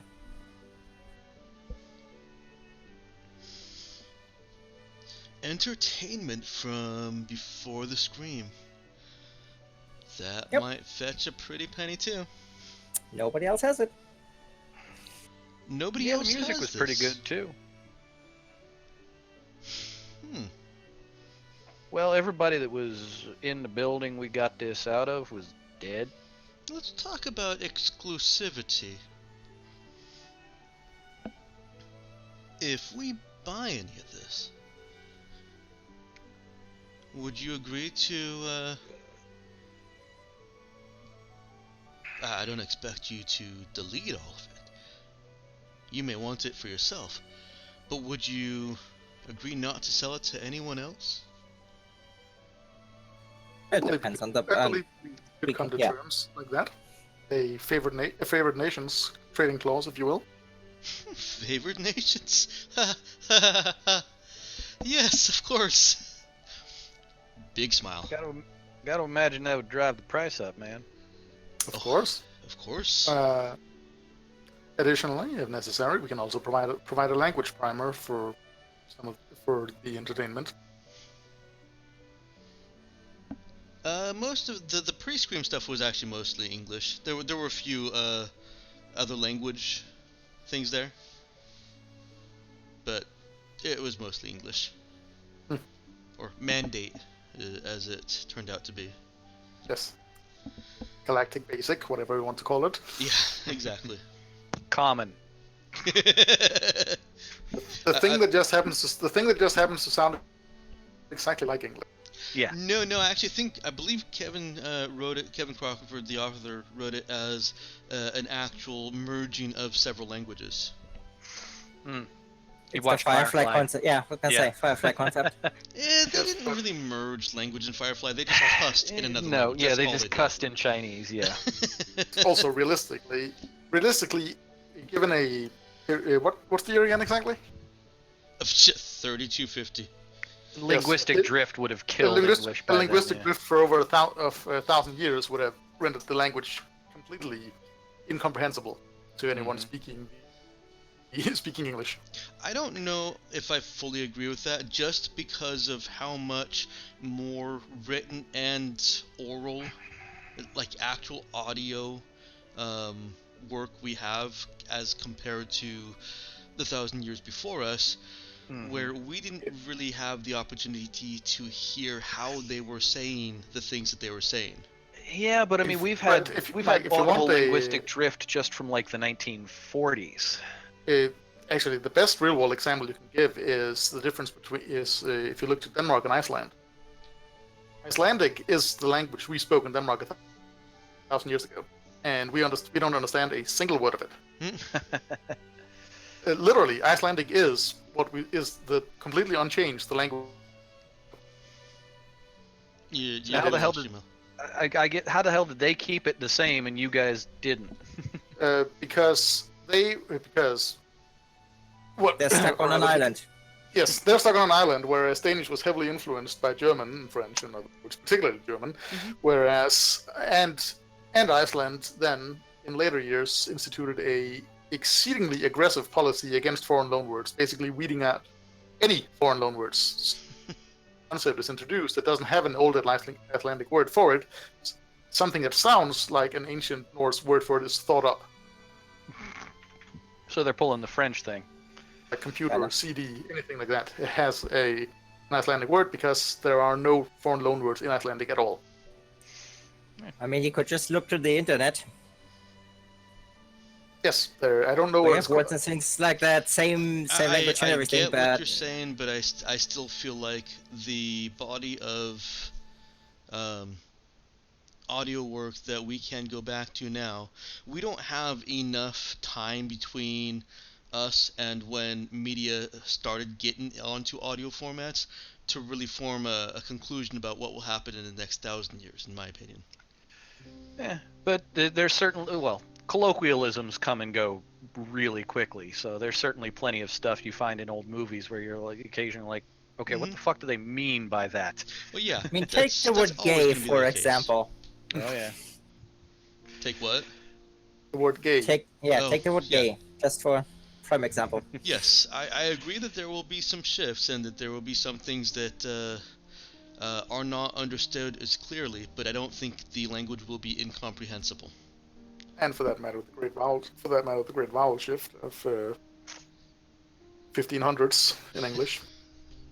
Still no media for that. Well, There there's is. written, but There's and written there's media. pronunciation guides to some of it. That's how they've Let's just say these people are cleverer than us. yeah they've managed to tease out like how Shakespeare was spoken and stuff. Yeah, but yeah. by the time they did all that research, we'd already decided what we thought it sounded like and went along with that. We're not going to go and change. Oh, well, they found new facts. We should be pronouncing it all like this. That's true. That is actually perfectly true because everyone still insists on calling him Julius Caesar. As opposed to Kaiser. Yeah. Yes. Well, Fallout New Vegas. Yes, but Fallout New Vegas is like the only place ever that I've seen. So let's get back Yeah, to I know. this. We'll steer the train back onto the track Yeah. here. So Yes. the point is that in my version of this systems, this setting, pre-Scream language has remained more or less the same. The greatest divergences have been in systems that were completely cut off from other communication at the Scream. Fair enough. And In other words, the Mona Icelandic doesn't seem planets. like one of those places. Customs. Mona seems like a fucking tardigrade.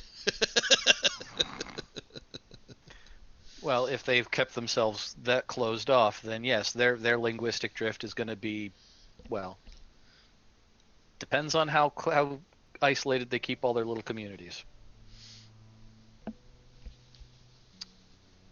This does feel like the kind of planet that would have a linguistic governmental agency.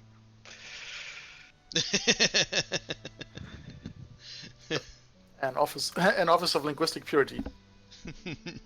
So they're French, but not speaking French. So they don't need any kind of.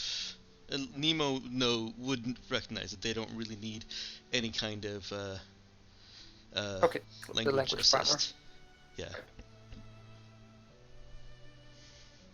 And with that, he looks at the three of you.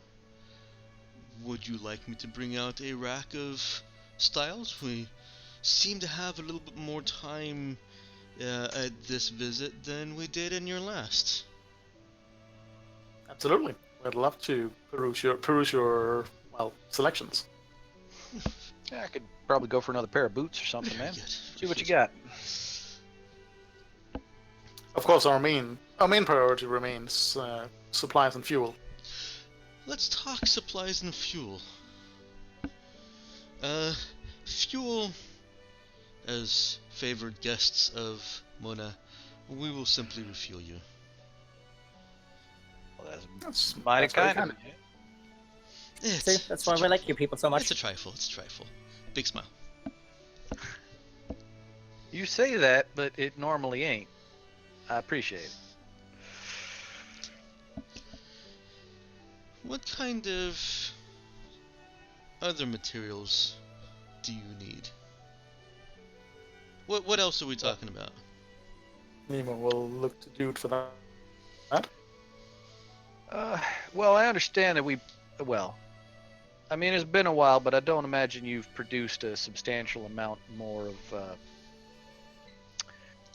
whatever you want to call it in universe, Mike, but recyclable materials. Scrap. I don't know. That can't possibly be the terminology in universe for it, but that's what it is. It's easily enough understood that that That's can scrap. actually just be the terminology. Don't worry. Don't think too hard on that one, Matt. But I mean, they have spare parts.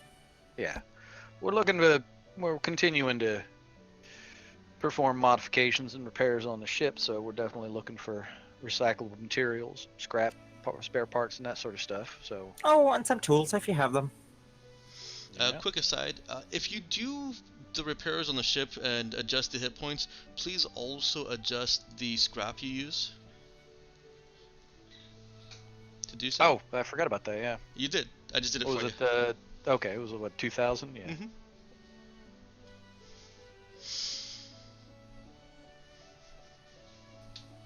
Because we do actually still have a pile of credits. We just we need scrap for. Well, it's been a short time.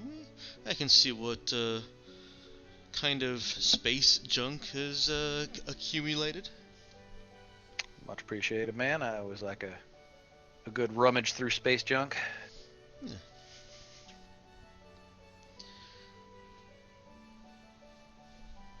I will return with a rack and a listing of what we may be able to supply for you. And much as I hate to the prospect of it, I mean, food supplies are always nice. I know you guys are pretty heavily vegetarian, but it is what my it is. friend, we are not vegetarian. No. What did you think that you were eating? He takes his head leans back a little bit. He gets a big smile on his face. I guess I hadn't given it much thought. You'd been so excited about the spam, I just could have That assumed was that a wasn't. great idea. Don't give it much thought. I will return shortly. Oh, All right, man. Colleen will actually send him a separate electronic request for bioscanner. Bioscanner, okay. Bioscanner. Oh boy. What does Colleen with his bioscanner? You scare us sometimes. Heal people. Okay, yeah, sure. That's exactly what she wants to do with it. I have to look at bioscanner. What So do you at- think he has some I was dangerous gonna say- pathogens hidden away somewhere? So at Yes. some point, we didn't happen to find in any of that pre-Scream movie data the movie Soylent Green, did we? I'll say no. Oh man, oh Shevitz. Maybe the secret ingredient is people. There's already a soft drink for that. Soylent Coke. Really? What's it like? Yeah, depends on the person. That's why you have Oh, millions of individual flavors. Oh, Slurm, I'll never go Yes. 30 minutes without drinking you again. Okay. So you realize that is essentially what Mandate brought on board the ship, and what was sitting at the medical station on Henry Station, right? The Oh, I saw bioscanner? that. Yeah. Well, Cody definitely wants one. It would be nice to have one on the ship. For uh, absolutely no reason. y- you've got the equivalent of that in your medbay. Yes, but it's not portable. Right. So I was just answering the having one on the ship. It'd be nice to have one portable. Yes, that you Yes. could use in their Yes. Okay. quarters. Okay. Is that the only request that she has? It's the only one she sends privately. Okay. Um, why don't you guys write into? We'll use Roll20 for this. Roll20 chat. Any specific thing that you're looking for, so that I can decide what they have available. Okay. Actually, I'll add. Yeah. Dude is fine with just scrap. Okay.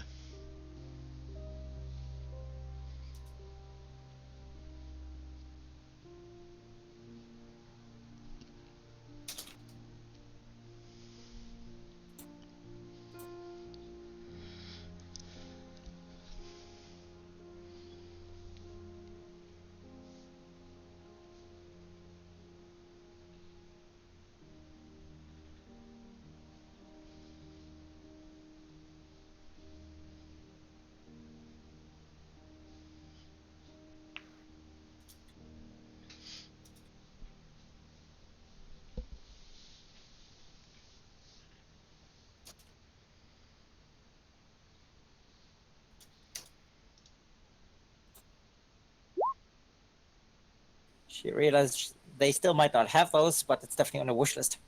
Gotcha. Oh wow, there's now a Twitch bot named Check My Profile Lee. Eh, Jesus Christ.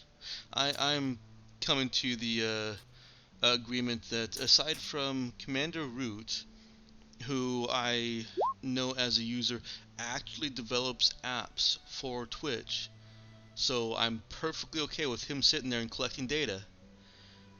I don't really want the bots there. I dislike what they're doing. I found out what they're doing, by the way. Hmm. Um, the the greatest complaint is against bots that sit in the channel of smaller streamers, namely streams that have 0 people in them, or up to 5 is what the kind of consensus is.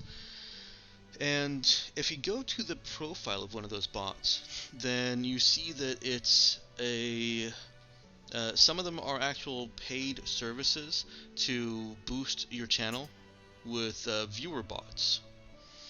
And if nothing else, they are the less TOS breaking bots. In fact, they don't break the TOS at all as of currently. They will host your channel for, I believe it's typically 10 minutes at a time, um, if you follow them. So they are growing followers for to be able to later on sell that channel. Right. Um, and the small bump in viewers from the hosting, it just kind of cycles around, gives you a small bump in that. So they're signal boosters Yeah, with the eye of getting paid for it. but they're signal boosters for noise. It's not boosting an actual any actual relevant information or data. It's just noise, because none of those viewers that you get while you're being hosted will actually interact. They Right, may because be they're not viewer on your bots channel. themselves. Well, that's That is a lot of the internet currently. It's all bots all the way down. Yeah.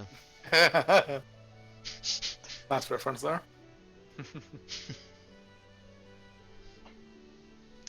Alright, I see 2 things typed out.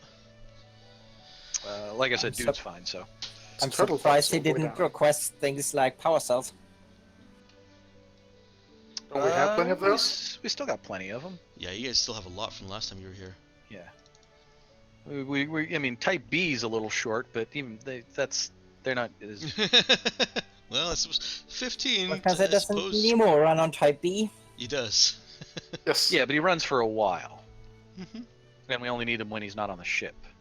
Yes. Right.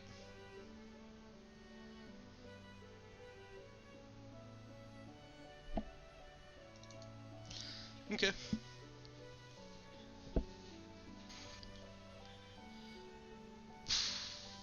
Um.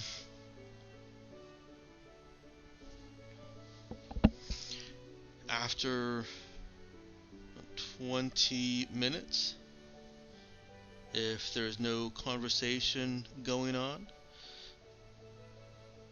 Charles returns. He has a rack of Monin clothing, and obviously in very different styles. And by very different styles, I mean different styles of robes. That would have been my next question. Are there all robes? There are some pants among them, and some things that could be worn as shirts, even if they're seemingly more designed as underrobe clothing. They would be like pajamas, basically. What's his boot selection like? The boot selection is actually not very good. Their footwear selection in general is very basic, from sandals to Yeezys. Combat boots? No combat boots. Ah.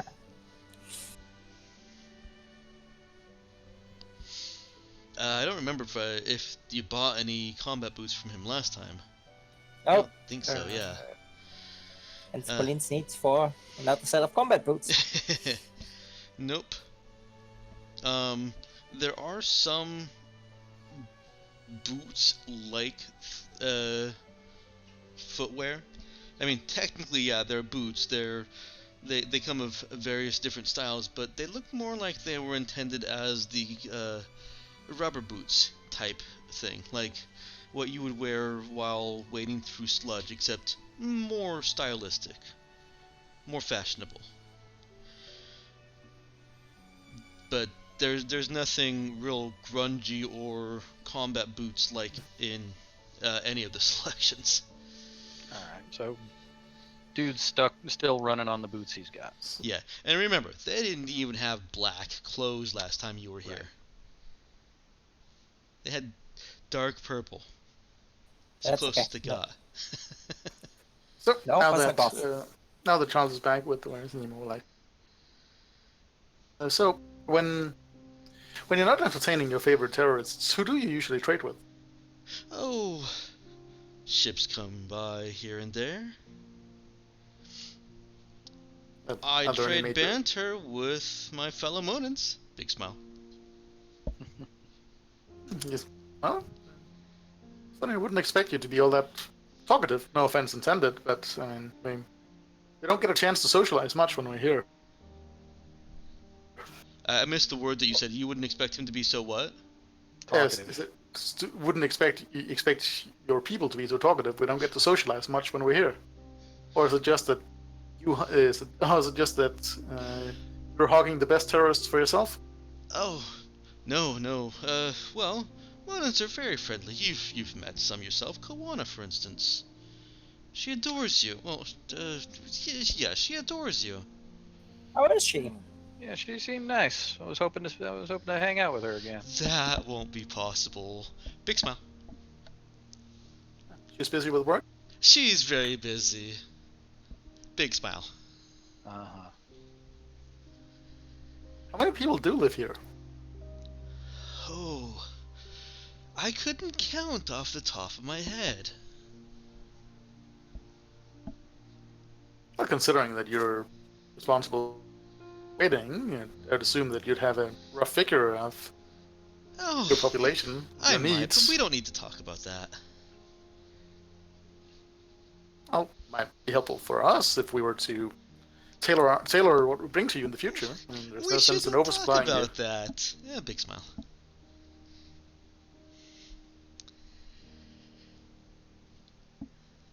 And he holds the big smile. Mm-hmm. Huh? Why not? I was gonna say, dude kind of leans over to Nemo and quietly in his ear. I think he's trying to give you a hint, man.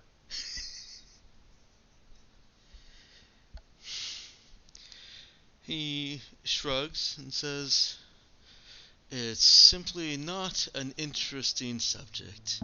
Not to grand spacefaring, what have you, such as yourselves."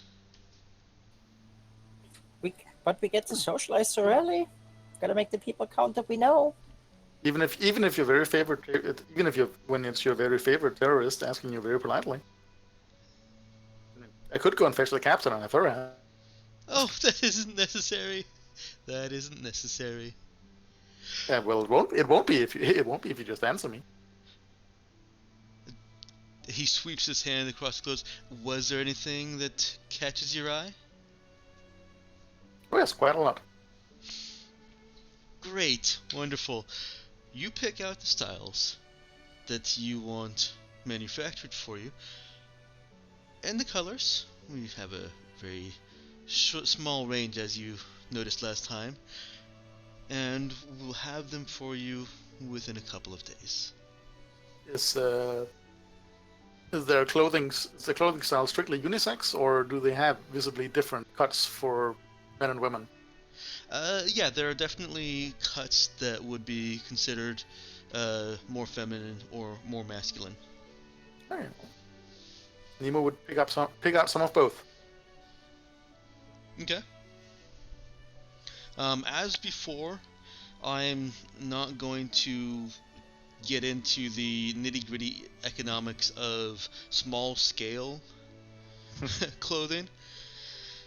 Um, I would like you to at least give a vague description of what you're getting from them for yourselves and for the other members of the crew, the NPC crew. Nemo's not going to pick out anything for them. Doesn't Yeah. know them well enough, but is that he will definitely pick up various styles of ropes, both for suited for males and females, for himself of a assortment of various colors. Do they have anything that is, while still obviously whatever robe-ish type stuff they've got, is there anything that seems form-fitting enough that you could actually do some work in it, say in a machine shop, without having to tie it up so much that it's pointless? The kind of underclothes like garments, but they seem uh they seem to be designed as a thinner material to begin with. Mm-hmm. So, yes and no. The style Well, is good. The mm-hmm. well, the style outline is good. The construction is not suited for work. I gotcha. Well, so the undergarment stuff, are we talking basically like light cotton t-shirts? Yeah, light cotton t-shirts, light flannel, pajama pants. All right. Well, dude would definitely take a couple of the shirts. Basic Most of undershirts are most of always the useful. pajama type stuff is actually thin enough that it's transparent, if that's a consideration for you. I mean, it's still clothing. Yeah. Mhm. Um,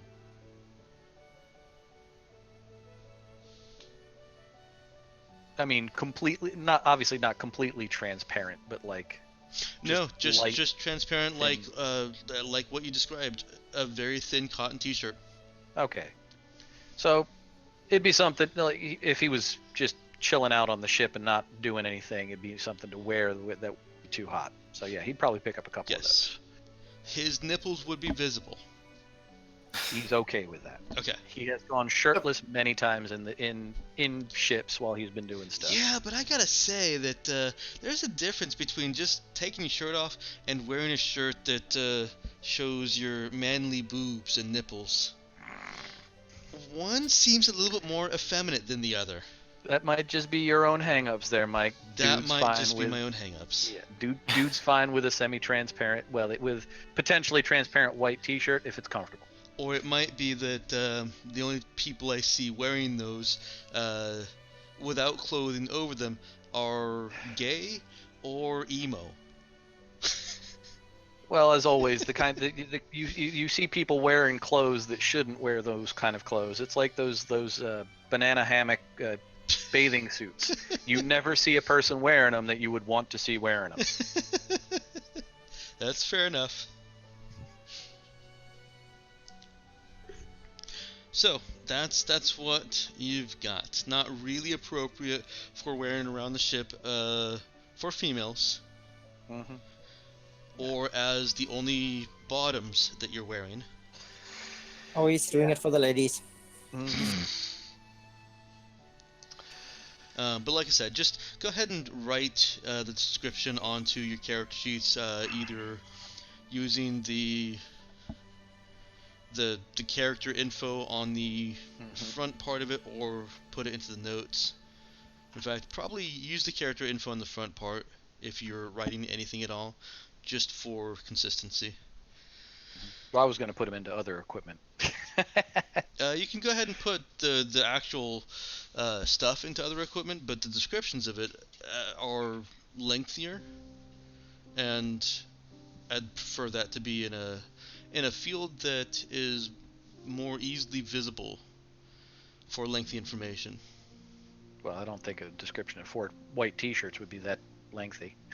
Would you just put it where I asked Well, you no, to? I'm trying to. So you're talking the back part of the page? No, let's see. So, I mean, I got gear and miscellaneous. you should be able to click edit, and where it says bio and info, that's where I'm talking about. Oh, not on the character sheet itself. Yeah, no, I kind of consider that like the front page of the character sheet, Oh, and that's gotcha. what I was trying to refer to. Oh, okay. I literally never look at that anymore, so. Yeah. That part of the character sheet is visible on the external journal. I gotcha.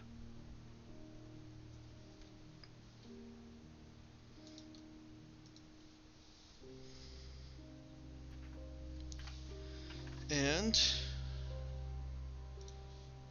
shopping. He doesn't have the enzyme solutions that you're looking for, Nemo. Okay, I was just checking if they did. He looks a little bit strangely at Nemo.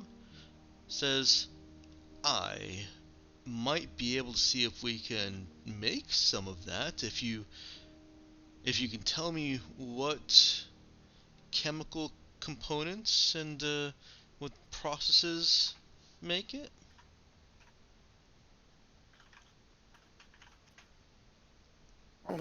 I certainly don't have any of these designs, but I can I may be able to have the solutions and the materials fabricated for you.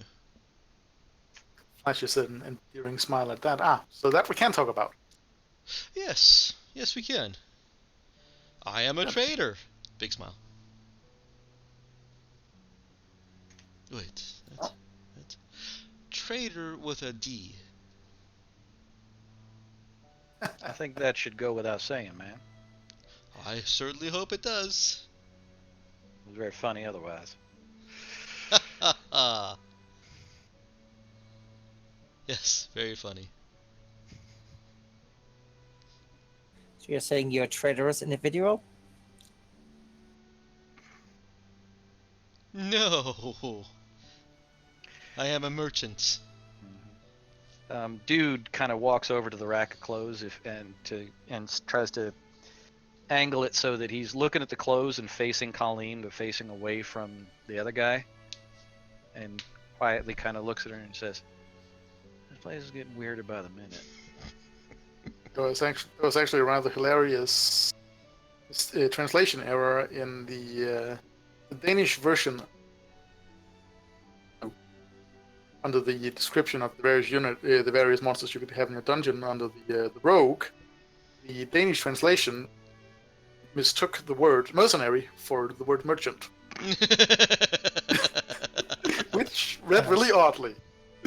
That's basically these unsavory characters are a mix of highwaymen, bandits, robbers, thugs, and merchants. Okay, Well, then. it sounds like they've Well, met the right that- merchant. I was gonna say, yeah, similarities. Yes. The words are not even remotely similar in Danish, but apparently someone got confused. Colleen will actually call Shishan on the communicator to get her measurements. Okay. she she balks at being asked her measurements at first. Well, not like the 3 measurements, I imagine. Yeah. Yeah, no, No, but- clothing measurements. We're trying to get you a robe. You know, That Okay, that I is guess. the exact 3 measurements. That's exactly what. What other measurements would you need? inseam. She realizes that I don't think Colleen is asking for inseam. She realizes that and gives Colleen the information that she needs, and says that she likes yellow. That's another thing you really have to consider in the sci-fi system. Do we have standardized clothes sizes in the future? Everything just has to be done by actual metric centimeter measurements at established locations, such as breast, waist, and hips. You know, the system we have right now. Mm-hmm. And height. But no, the whole medium versus extra medium or extra medium probably doesn't exist. One would certainly hope that they had Besides, if- standardized that shit in the future. Yeah, they standardized it to just simply numbers. Well, I mean, if they customize things, we'd love to kind of give them like neck and everything. Yeah, that's probably never gonna Shoulder go away. length. We're not gonna worry about that though. you can No, get that's more like Colleen wants it to kind of get the rope a little bit customized for. Do they have things in yellow by default, or? he seems confident that they can make anything that any style you want in any colors that they can make, and have them ready for you within a couple of days. No, and she would put an order in for like 2 of them, kind of more the traditional Chinese style robes, yellow, There's- and if one can have flowers on it. Yeah, there's something that looks like they have a style that looks like it could be mistaken for a Chinese robe. Well, I mean, she would give him a list of alterations. She could easily have pulled that footage from some of the old broadcasts. He gives her a big smile. Oh no, these are the only styles we have. Maybe consider bringing up the clothing industry a little bit more. We are very comfortable in our clothes. I meant for trade. Trade. You should be. They are very comfortable. Modern attire, in its very specific selection of styles, that is what makes it so unique. Big smile. Ah, fair enough. Yeah, then she would pick up 2 of those and then order another one for her, an emerald green. Okay. I mean, she can find something that you guys could modify easily enough if the Monans aren't willing to. Shen can do that on her own time. Also, Colleen is bad at sewing things. So, Charles, out of the way. Yes. Let's talk a bit about what that thing we touched on earlier, the whole favored nations clause, if you will, Oh, and certainly. agreement of exclusivity. Wouldn't you agree that the most essential element of such an agreement would be trust? I mean, you trust us not to go behind your back and sell the stuff to other people, and we trust you. Well, appreciate the gesture that we're showing you, correct? You may have broken up there. I'm not sure. You said, and we trust you. And we trust you to, well, compensate us for this favor that we're showing you. Oh, of course, in credits. But wouldn't you also agree that real trust is hard without, at least a minimum of information? I mean, it's hard to trust someone you don't really know. He leans in a little, says, as if he's going to speak quietly, but his voice just does not go quiet. He doesn't have a 1, 2, or 3 volume setting. Um, His goes to 11. his does go to 11, and it only goes from 4 to 11. Oh yeah, I suppose it works in the other direction too. Says, careful, friend. There are things that we do not talk about. Oh, It if seems you like prefer, there's an awful if you big pre- list of stuff that you don't talk about. if you prefer, we could always do it in writing instead. That is plain semantics, and semantics are best played I have nothing to say for that. But surely you see our dilemma in dealing with people who, well, don't seem to be all that interested in sharing basic information. I can see how that might be of concern to you, and as one merchant to another, I would simply ask you to accept that. Big smile.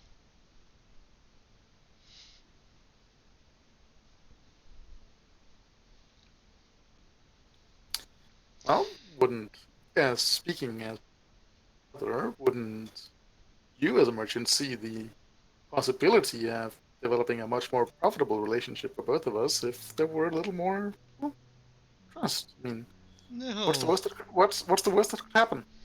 no. Can we return to talking of actual trade? I mean, giving us some basic information about your planet, your fascinating culture will hardly be the end of civilization as you know it. He his smile is tensing. If you all and well, if you already trust us to not just go and sell this information to anyone else after we promised you exclusivity, then what's the harm in trusting us with other secrets? I will leave this clothing rack here for you to pour over and see if you want anything else. I'm afraid I have other duties I must attend now. You can go on, man. Dude Is there kind of maybe someone shifts Nemo talk to? over to the side. No, Friend. I am the only trader you can speak with. Well, I'll return Well- later. because a Buddy, monopoly isn't always a bad thing. uh, He bows slightly, big smile, and flourishes and leaves. I think the problem is that the harm might actually be happening to him if he talks to us too much. Oh yes, I picked up on that. But, well, considering that he's afraid of potentially being harmed, that indicates that someone is listening in on this, or would be listening in, and if that's the case, then me expressing this desire is still that desire moves up the ranks to whoever's watching him. That makes sense. I just feel like you might have been pushing him a little harder than he was able to tolerate. Well, if he's the only one, if he's the only one here that trades, then and they want to trade with us, then they really don't have much of an alternative. True. We'll Well, see they could what. stop trading us. They could stop trading us with us completely, of course, but that would be unfortunate. Well, yeah.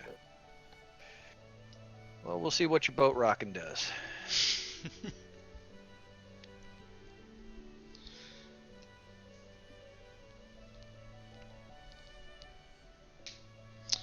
Is Nemo able to send him the chemical information necessary to produce those enzyme solutions and the materials that he'll need? I don't know what would that require. Uh,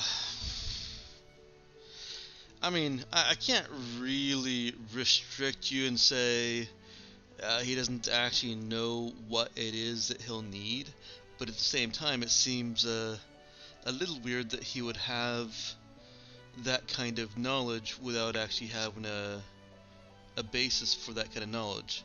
Like, it's not the kind of knowledge that you necessarily just spontaneously produce. I need this specific kind of material makeup for real skin.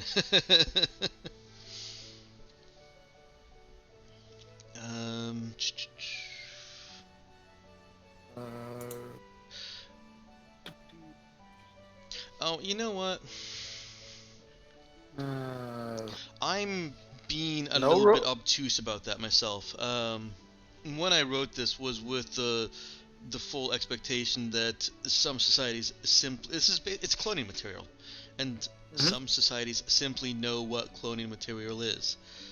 Um, so uh, instead of asking for the specific chemical solutions, he was asked to provide what kind of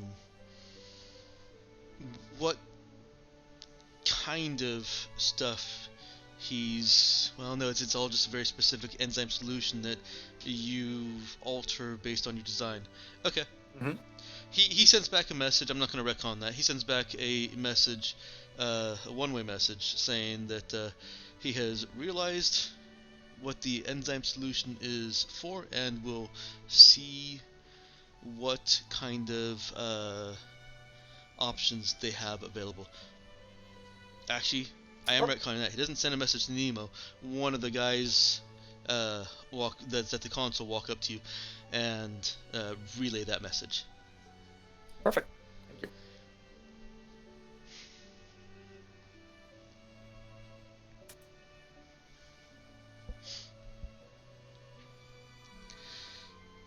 All right. The three of you doing anything? Well, if he's gone, then Colleen is continuing analyzing the data she's getting from the comm channels. Okay.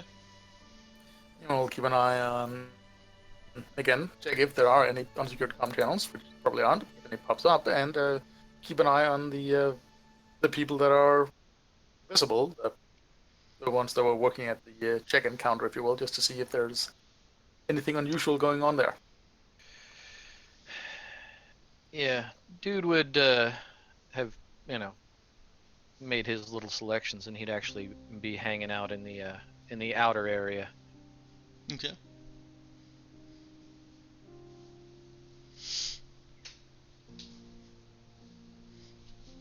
Trying to look nonchalant. Okay. Probably pretty easy for him.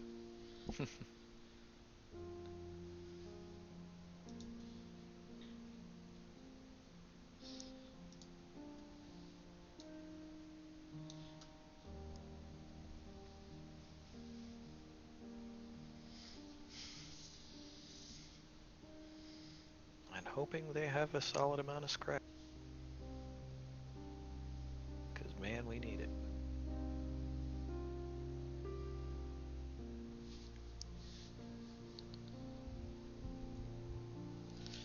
Okay. After a couple of hours, it's getting almost up to dinner time. Charles does return with his data pad in hand, and has a great big smile, seems to have completely composed himself, and comes out. I see you have made some selections. Just tell me what colors you want them in, if you want any special two-tone or three-tone colors, and I'll have them made for you.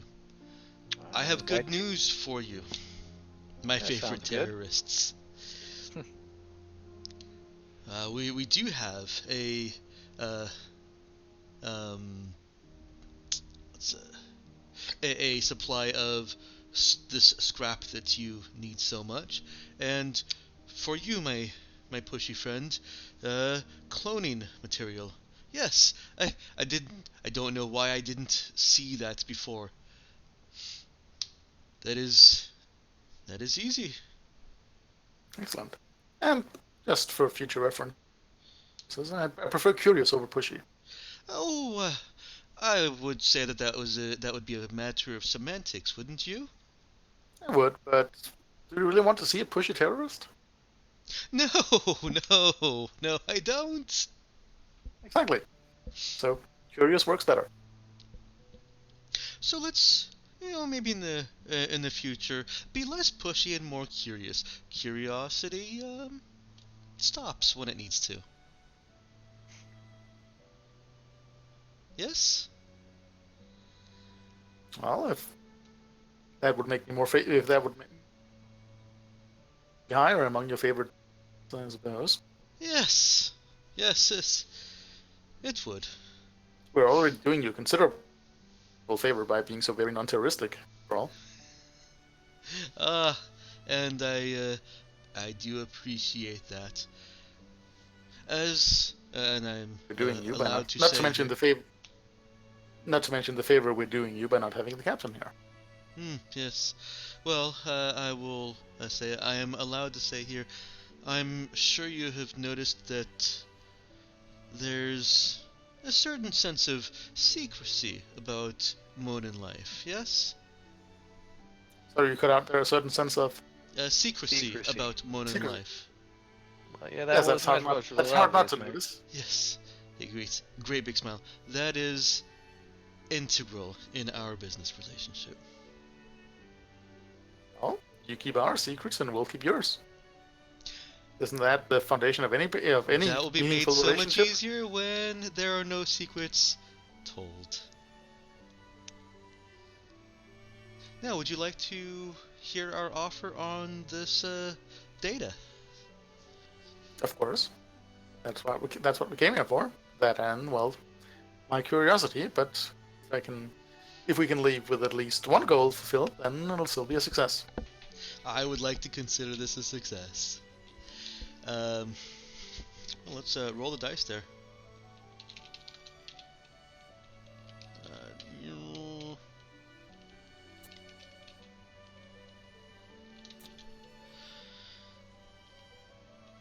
Would that be trade? No, Or although can I you roll talk? no, trade is actually necessary um, for the trade portion. Um, if you would like to try and negotiate a better price, let me get myself to that section. I prefer not to. I prefer to avoid rolling it if possible. I'd much rather roll talk. Okay, so uh,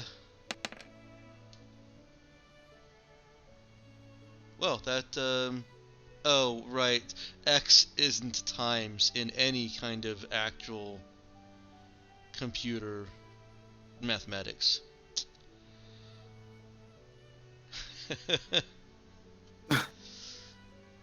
Okay, and that should actually be 1,000 anyways. So the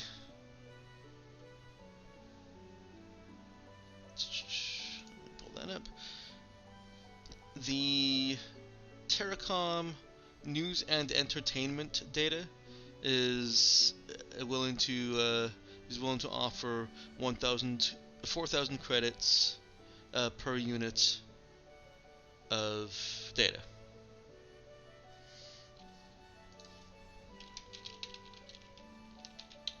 and is not asking for any exclusivity on that. Okay. Okay. Let's see if this works.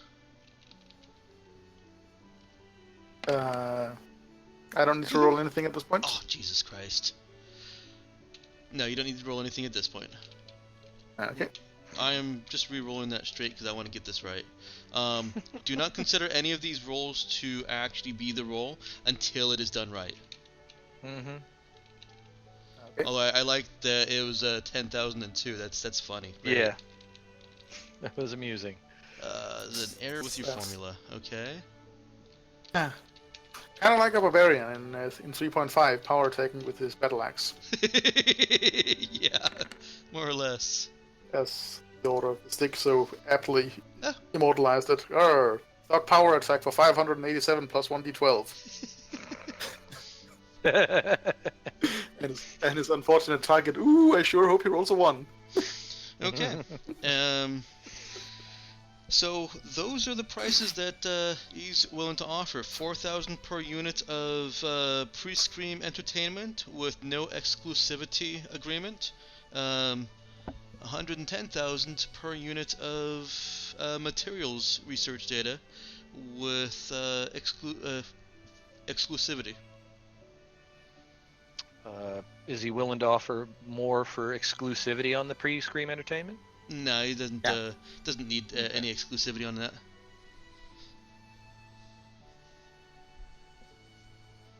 Gotcha.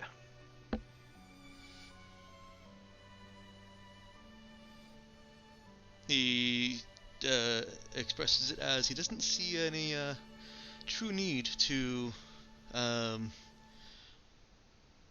to not share this entertainment with all the worlds.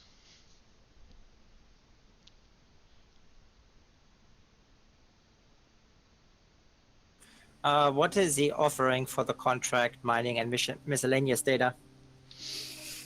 He says that none of that is truly a value to them.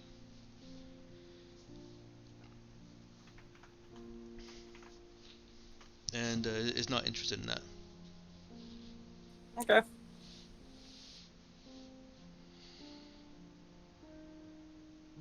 Well, it does seem like a very fair offer, and I would hate to have to leave here empty. Then the captain would probably come back and yell, and I'm sure we both want to avoid that. Of course.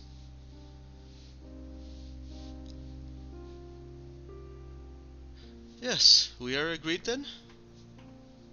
Actually, Khalid would ask for 20% more on the final price of the research data, and that will be basically the exclusivity mark.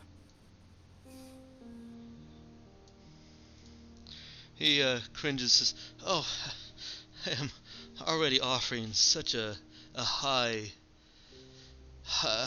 price for that exclusivity."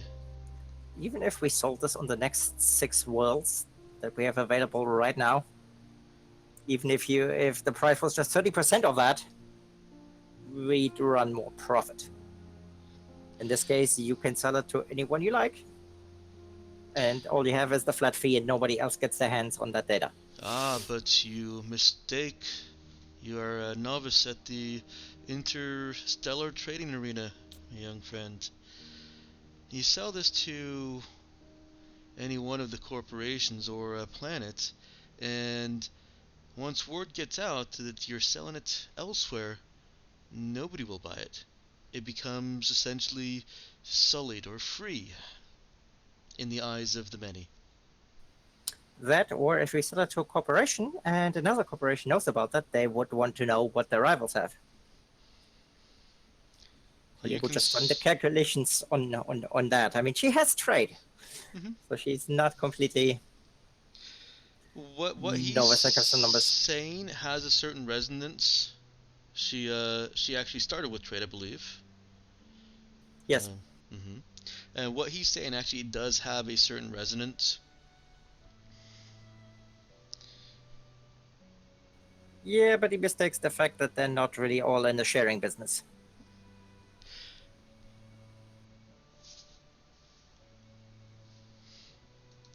So that gets put on the internet, but I mean, if it was an HE, he would say, okay, it gets 10% will do, but that's as an exclusivity markup. Okay. And for that, she can go ahead and roll a. Oh, it does have to be a charisma trade skill check because he's flat out rejecting any intellectual based. That's fine. I figured it would be that. Okay. And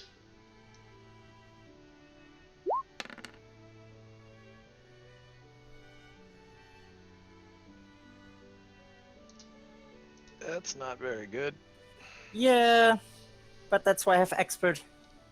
yeah. Yeah, the And calculation for you that sort can of wait thing. until after I roll because you're supposed Okay. to be able to know whether it was the result of your roll before having to decide. Okay.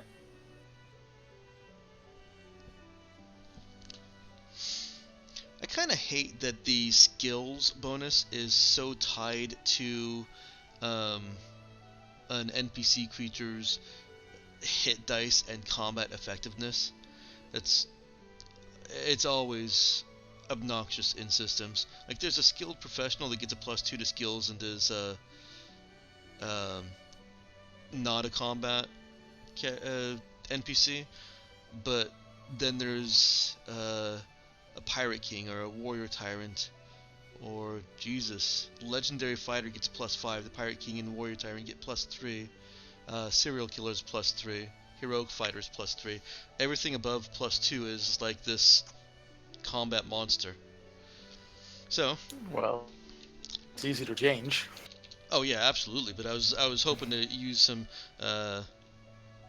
templates as guidance. Charles is a very skilled trader, and so Is he though? he is in the NPC world. He could be better. He is persuaded by Colleen's efforts to ask for a little bit more markup on the exclusivity. Now, I will tell you as a player, that exclusivity actually took it from high value goods, which is times 1,000, to the priority value goods, which is times 10,000. So that was already a times 10 markup. Now it's a times 11 markup. So, if you don't ask, you don't get. Well, and she did get. Anytime you play the trading game, Oh, I know it can go horribly, horribly wrong. yes. You play to win or you die. No, but there there's some really bad consequences, especially if you deal with a high-level trader. 10% by his trade skill level. Mm-hmm. Or is that a different game? No, this is not a Game of Thrones. This is a game of trade. It's probably less fun than the mating game. Not if you play with a Black Widow. No, it doesn't decrease the price. On a failure, you have to accept the offered price, but whether you succeed or fail, a single d6 is rolled, with a -1 penalty if a better price was sought, and on a result of 1 or less, something goes wrong with the deal.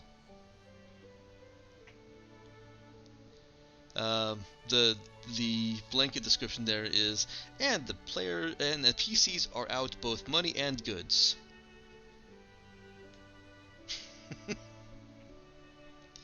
I'm gonna roll it, and hope it doesn't roll a 2, because I'm not sure. Or a 1. I didn't want a 1 to or a 2.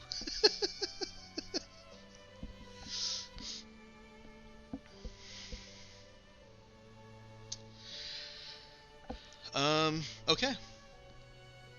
That probably should be rolled outside of your view. So, just pretend you Presumably, didn't yes. see that there.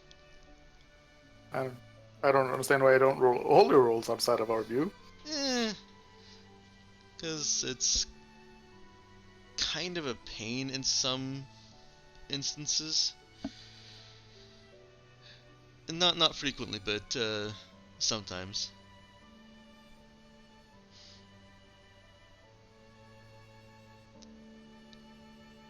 Might Yeah. just be me, but my philosophy. But I always have the I'm sorry, I player missed to all ever of that. see any.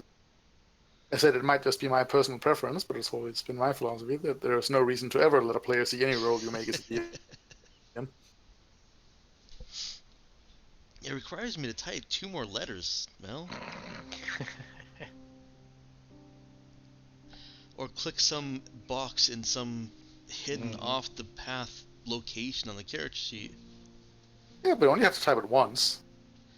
No, I would have had to type it twice here. Afterwards, you no, you can just press afterwards. You just press up, Oh yeah, it's just a redo Only if the. it's the same role again. Add new and role then to you Or the just game just queue change this whatever. time. yeah, I was gonna say that's kind of what I did for random shit like that. But yeah, that's always a DM preference. I've certainly known of DMs that roll in open for everything, which strange. It seems weird to me. I use a combination. If it's something Yeah, it that depends on the situation. Yeah, if it's something that really doesn't matter that you've seen, like especially with the price of these things, it doesn't matter that you see because I'm about to tell you anyways, and putting it out there in chat means I only have to tell you once, and you'll be able to look it up later. That's true. There is that advantage. And if it's something like the trade skill check where you're going to immediately know anyways, again, it doesn't matter. That final D6, yes, I should have hidden that. So again, pretend you haven't seen it, and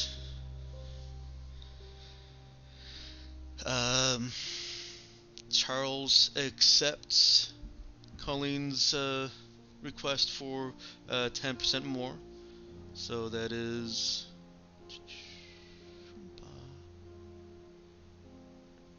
Alright, my computer shut down.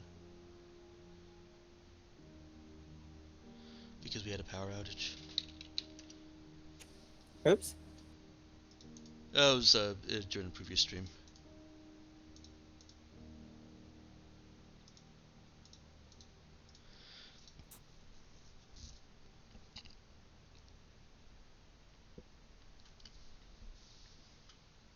And the way I'm doing that, because of actually, let me look at my house rules real quick. I've got a trade focus in here that kind of defines how I have to do trade elsewise.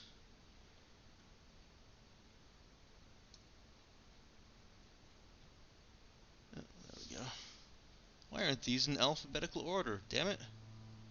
Because that would make You life only have, yeah, easier for you you. only have yourself to blame. Yeah.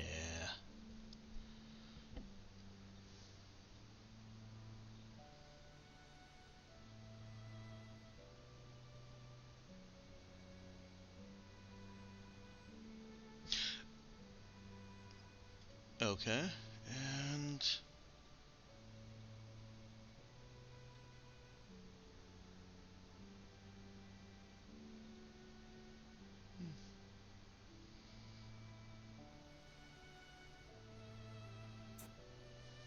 yeah, I think it's simply easier to apply the trade modifier after the amount is rolled. Makes more impact on high rolls, less impact on low rolls. So the final offer is 121,000 per unit of research data with exclusivity. And he says it is an all or nothing deal. All 15 units of it. Well, yeah. Given that that was a very high roll, it would be silly for you guys to decline that. That, and all. it doesn't make any sense with the exclusivity because it's all at least in the same area of expertise. Yeah. Um. Okay. That is almost 2 billion.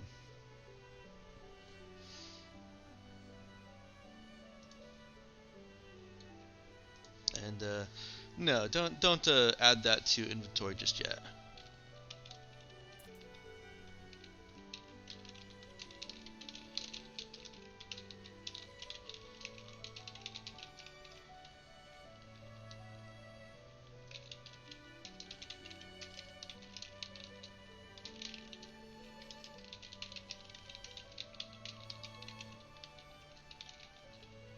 Putting does ask him though, while he's not interested in the mining and contract data, does he know of anyone who might be interested in that?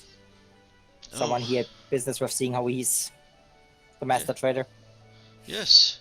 I think Union would be quite interested in that.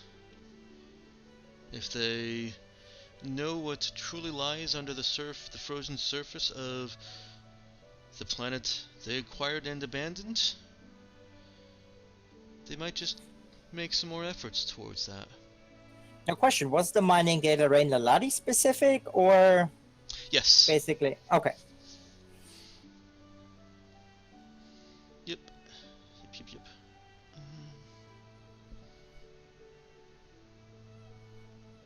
And you sell all 40 units of the entertainment. Yes. Okay. Well, since it's not an Mhm. exclusive, might as well. Yeah. It will keep you entertained for years. You can binge watch.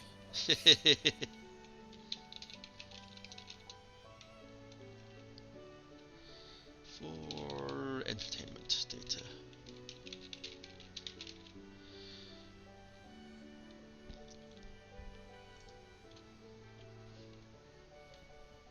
And I'm going to modify this here.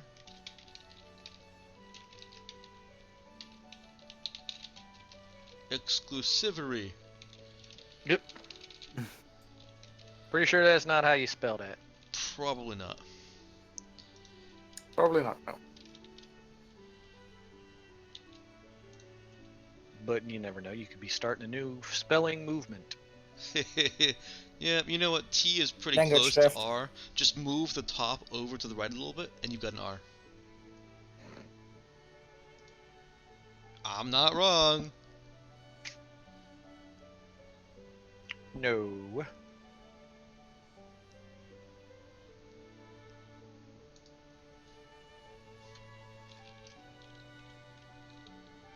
Are There we go. That's much better. They changed their editor, so now whenever you hit enter, it's actually a line and a half instead of the single line. Yeah, I noticed that when I was. Yeah, and it's just I've never been a fan of the line and a half. I like single line or double line. Double lines for paragraphs. Period. Is that changeable, or have you haven't been able to find If you hit shift and enter, it treats it as a soft But paragraph. that's not changeable as a default. Yeah, I highly doubt that. Seriously doubt that. Yeah, I would find that obnoxious. Yep. Okay, I've moved the Beacon Industries 15 units of research data to a sub data under exclusivity agreement. If you'd like, you can add who it's exclusive to, or if you don't care, you can just forget it.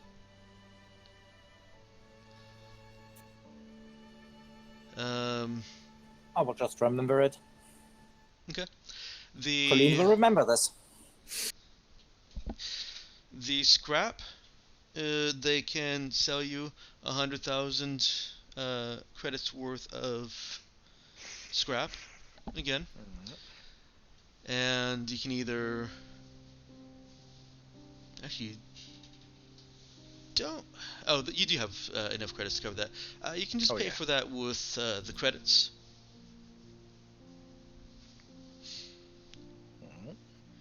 But I can just transmit the money after we sold everything, and just basically give us the difference. Yeah, Just worry for the bank accounts. yeah, that works too. Because I was Italy, they basically give us the money, we hint the money right back. Right. So it's only one transaction. Especially since it all goes through the single point of contact. So that's paperwork for him. Mm-hmm.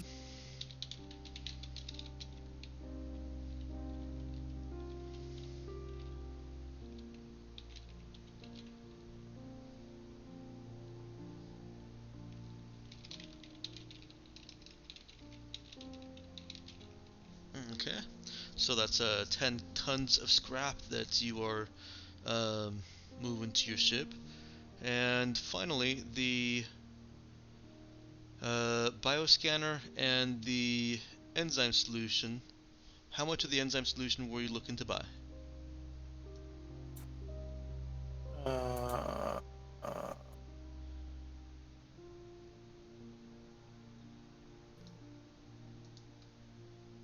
uh, say 2,000 credits worth. Okay. That is, he says that that can be accommodated, and will also come off the cost of, or the, what they're paying you. Presumably, can avoid falling into the same semantic trap that you can fall into in D&D, where if he gives me a bargain deal, I'm screwed because I need 400 credits worth. So if he agrees to sell it to me for 200 credits, it's not worth 400 credits, so therefore I can't use it.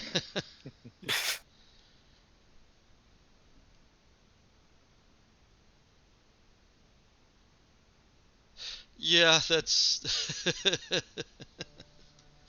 It's a stupid old D&D joke, but I just noticed that you used the same wording, so technically it falls into that one as well. It does, and it's the same wording you use for scrap. It's basically the pearl for identify. Yeah, Well, he but sold this one if to me for less, so it's not adequate for identify. yep, Mhm. yep, And I can't buy my spell ingredients in bulk, or rather I can, but I can't get a bulk discount because Mhm. if I do, they're worthless. yeah, I mean it's silly to do that, but Yeah, because I would say inherent value versus what you actually purchased it Right. for. I think fifth Yep. edition actually its terminology is something or other worth. No mention of what you paid for it. Just its worth. Well, that's what previous editions have done also, but then the DM can still say it's only worth. It's worth what you paid for it, right? Yeah. Or due to market conditions, your spell no longer works. The economy in this kingdom has tanked. None of your spells work anymore. Can I pass the spell at a discount? What does that have to do with fucking anything? Yep. Well, the diamond market has been flooded, so that diamond you have is no longer has the required value. Yeah, you need to you're looking to resurrect one of your party members. You are now going to need 12 times as many diamonds. You need a kingdom of diamonds. With other cleric, damn you, economy. Mm. Yes. That would be rather odd if you started to introduce that kind of economic factors into spellcasting. But they are. They have- That's the thing is the economic factors are already in spellcasting. Why is it the value of something has anything to do with the efficacy of the spell? It Yeah. should be the quality. But there's no definitive. Yeah, that the value is quality. Quality is value. Yeah. Quick question. Did they have any of the other items on Colleen's wish list? New. Oh, of course not. AFK real quick, I'll be right back. And here he announces, and this might be the awkward part. I would like to start transferring that data now, but I can't authorize the transfer of those funds without Raduan. So, how much do you trust us? Kind of figure the answer to that would be how much you trusted us. I'm willing to pay almost 2 million credits on the promise that you will not sell this data to anyone else. Yeah, that's true. But that's that. At this point, all we're working with is words. Although we do have a past business relationship. I mean, well, shit. That ain't my decision, man. That's our talkative friend Okay, here. I'm back again. Well, I mean, they're transferring the goods and everything, so you could take that as down payment, so Yeah, we can trust them. they are giving us the hard goods, right? Yeah, he's actually already got people bringing the stuff through those. Cool. Well, Is Charles still there? Charles is still here. Yeah. Let me recap I was what gonna you say, yeah. missed in that AFK. He said that this is the awkward part of this transaction, in that he would like to begin uh, downloading the full data files, just as he is already having the scrap transferred out to you, but can't authorize the actual transfer of the payment without Rajuan. He assures you that the amount is authorized. He simply can't make it move without Rajuan. Question. We tried it Oh, with well. him before. Did he have to do that last time? You didn't have anything at 2 million credits last time. Right. We weren't Well- dealing with this high value. Okay. Well, where would we be without trust in our trading partners? Big smile. I certainly appreciate that. Kindly begin the data transfer. The scrap is already Nemo, coming out. not to Colleen. What? Yeah, she would ask him kind of why he wants that transferred. And he routes her to another basically FTP server. Yep, and then she would basically start the uplink. Okay. Um, Now that we've gotten that out of the way, I do have another question if you don't mind. Slight curiosity, call it a bit more curiosity. I'll promise you it won't be pushy. your questions are challenging, but ask away. Well, then think of it as a way to stay sharp and on point. You said that secrecy is vital in the modern way of life. Do I understand that correctly? Yes. Yeah, I used different Oh, words, that's but fair that is enough. a way of putting it. I can certainly understand and respect the need for that kind of privacy. I was just wondering, how does one become privy to some of these secrets? I mean, is there can one apply for membership? Do you need permanent residence here? Is there a waiting list? Oh no, we don't take any new citizens here. Any new Really? residents? Why not? You seem to have plenty of room. Are you at capacity? I see what you are doing, friend. You are challenging, and I am on point. He just lets that linger with a big smile. Still, but you can't fault me for wondering at what point does your favorite terrorist reach a point where they could be considered, well, closer than just favorite terrorists and maybe, well, And maybe you will what? Nope, you're still out. can you hear me now? I can hear you now, yeah. Okay. But surely there must come a time in a relationship as mutually beneficial and prosperous as ours that we could transcend such barriers with a little effort. Oh, there may be. That is not my decision to make. Whose decision is it? An administrator, Rajuan, perhaps. Oh, well, I'm sure could you'll you have relate- many more conversations with him. Could you perhaps relay my interest to Radharan then? Yes. Big smile. Perfect. See, there was a way that we could both reach mutual satisfaction from this talk. As this conversation, or as you're at this point in conversation, those shuttered doors that lead deeper into the complex are moving for the first time you've ever seen in your memory, in your 3 months of memory. Actually, I think it's a little bit less than that for Nemo. No, not less than that for Nemo. Oh yeah, because he didn't get activated right away. Yes.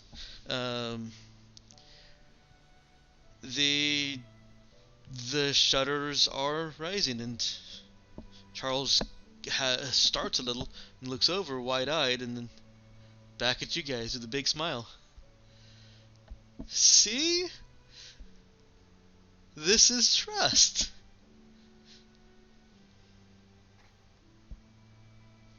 And I feel validated already. he actually shifts a little bit so that he is, and Nemo can see this if he spends an effort for the scene. um, he is moving just slightly. Let me know if you want to spend that effort. There's information to be gleaned. Absolutely. Yeah. I probably forecasted that a little bit more than I intended to. He is quite clearly moving such that he could bodily block anyone trying to get to those shutters. Right. He is a largish man, and by largish I mean he's a little bit overweight and round of face. Nemo will very casually and naturally move with him just to maintain their relative position.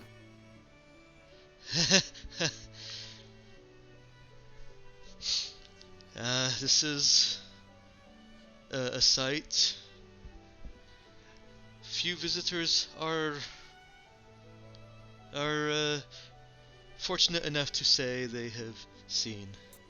Well, I consider, as we've already established, mutual trust. You can be certain that we won't be talking about this to anyone. What you're starting to see as the shutters rise isn't all that doesn't seem to be all that of such great importance. You see people at the edges of the door peering out at you, like curious prairie dogs, or maybe you're the monkeys in the cage and they're all peering at you from the edge of the enclosure. Ooh, thought-provoking. I said, ooh, thought-provoking. And past them it's just more internal structure. You see planters. In fact, it looks almost exactly inside as it kind of looks outside. It looks like an internal mall going past. There are what look like shop fronts without advertising. Or any kind of indication of sale. There's advertising, but nothing that says like 20% off or gives a price for anything. Right. And there are people going about their business, and there are planters just kind of dotted along the way. You see people moving about. You see kids run around playing, but the secrets of the universe have not been revealed. Well, Colleen would wave and smile to the onlookers. That's the only safe for stream action a monkey would do at this point when there are watchers. Okay. You see, obviously the reason for the shutters being raised is, well, there's all your scrap, all 10 tons of it being moved out on handcarts.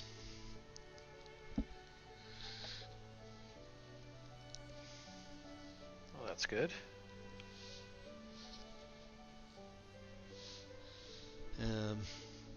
The enzyme solution is there, as well as the bioscanner, and oh wait, sorry, the enzyme solution is not there yet. The bioscanner is. The clothing is not there also. Charles did say that it would take a couple days.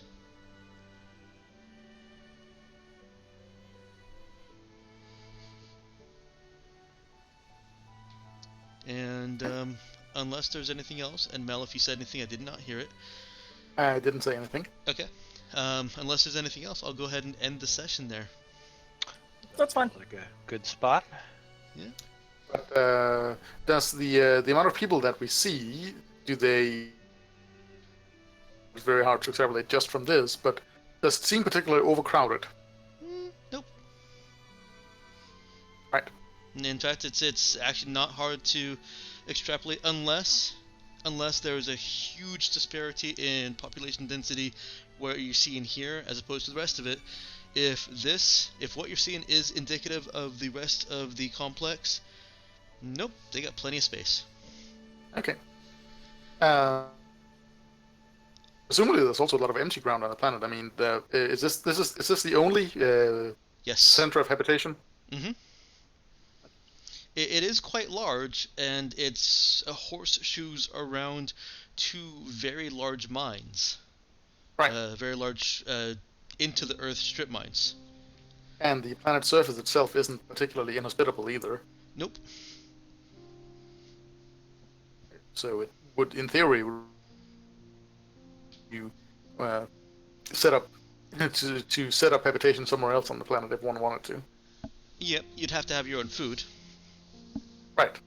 You haven't seen anything that's edible on this planet except for what they've sold to you or traded to you. Okay. And no sign of surface farming either. Nope.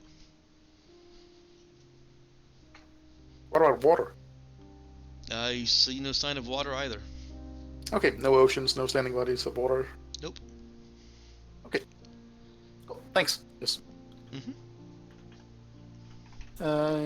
Yep. In that case, I'm perfectly fine with us stopping here. Okay.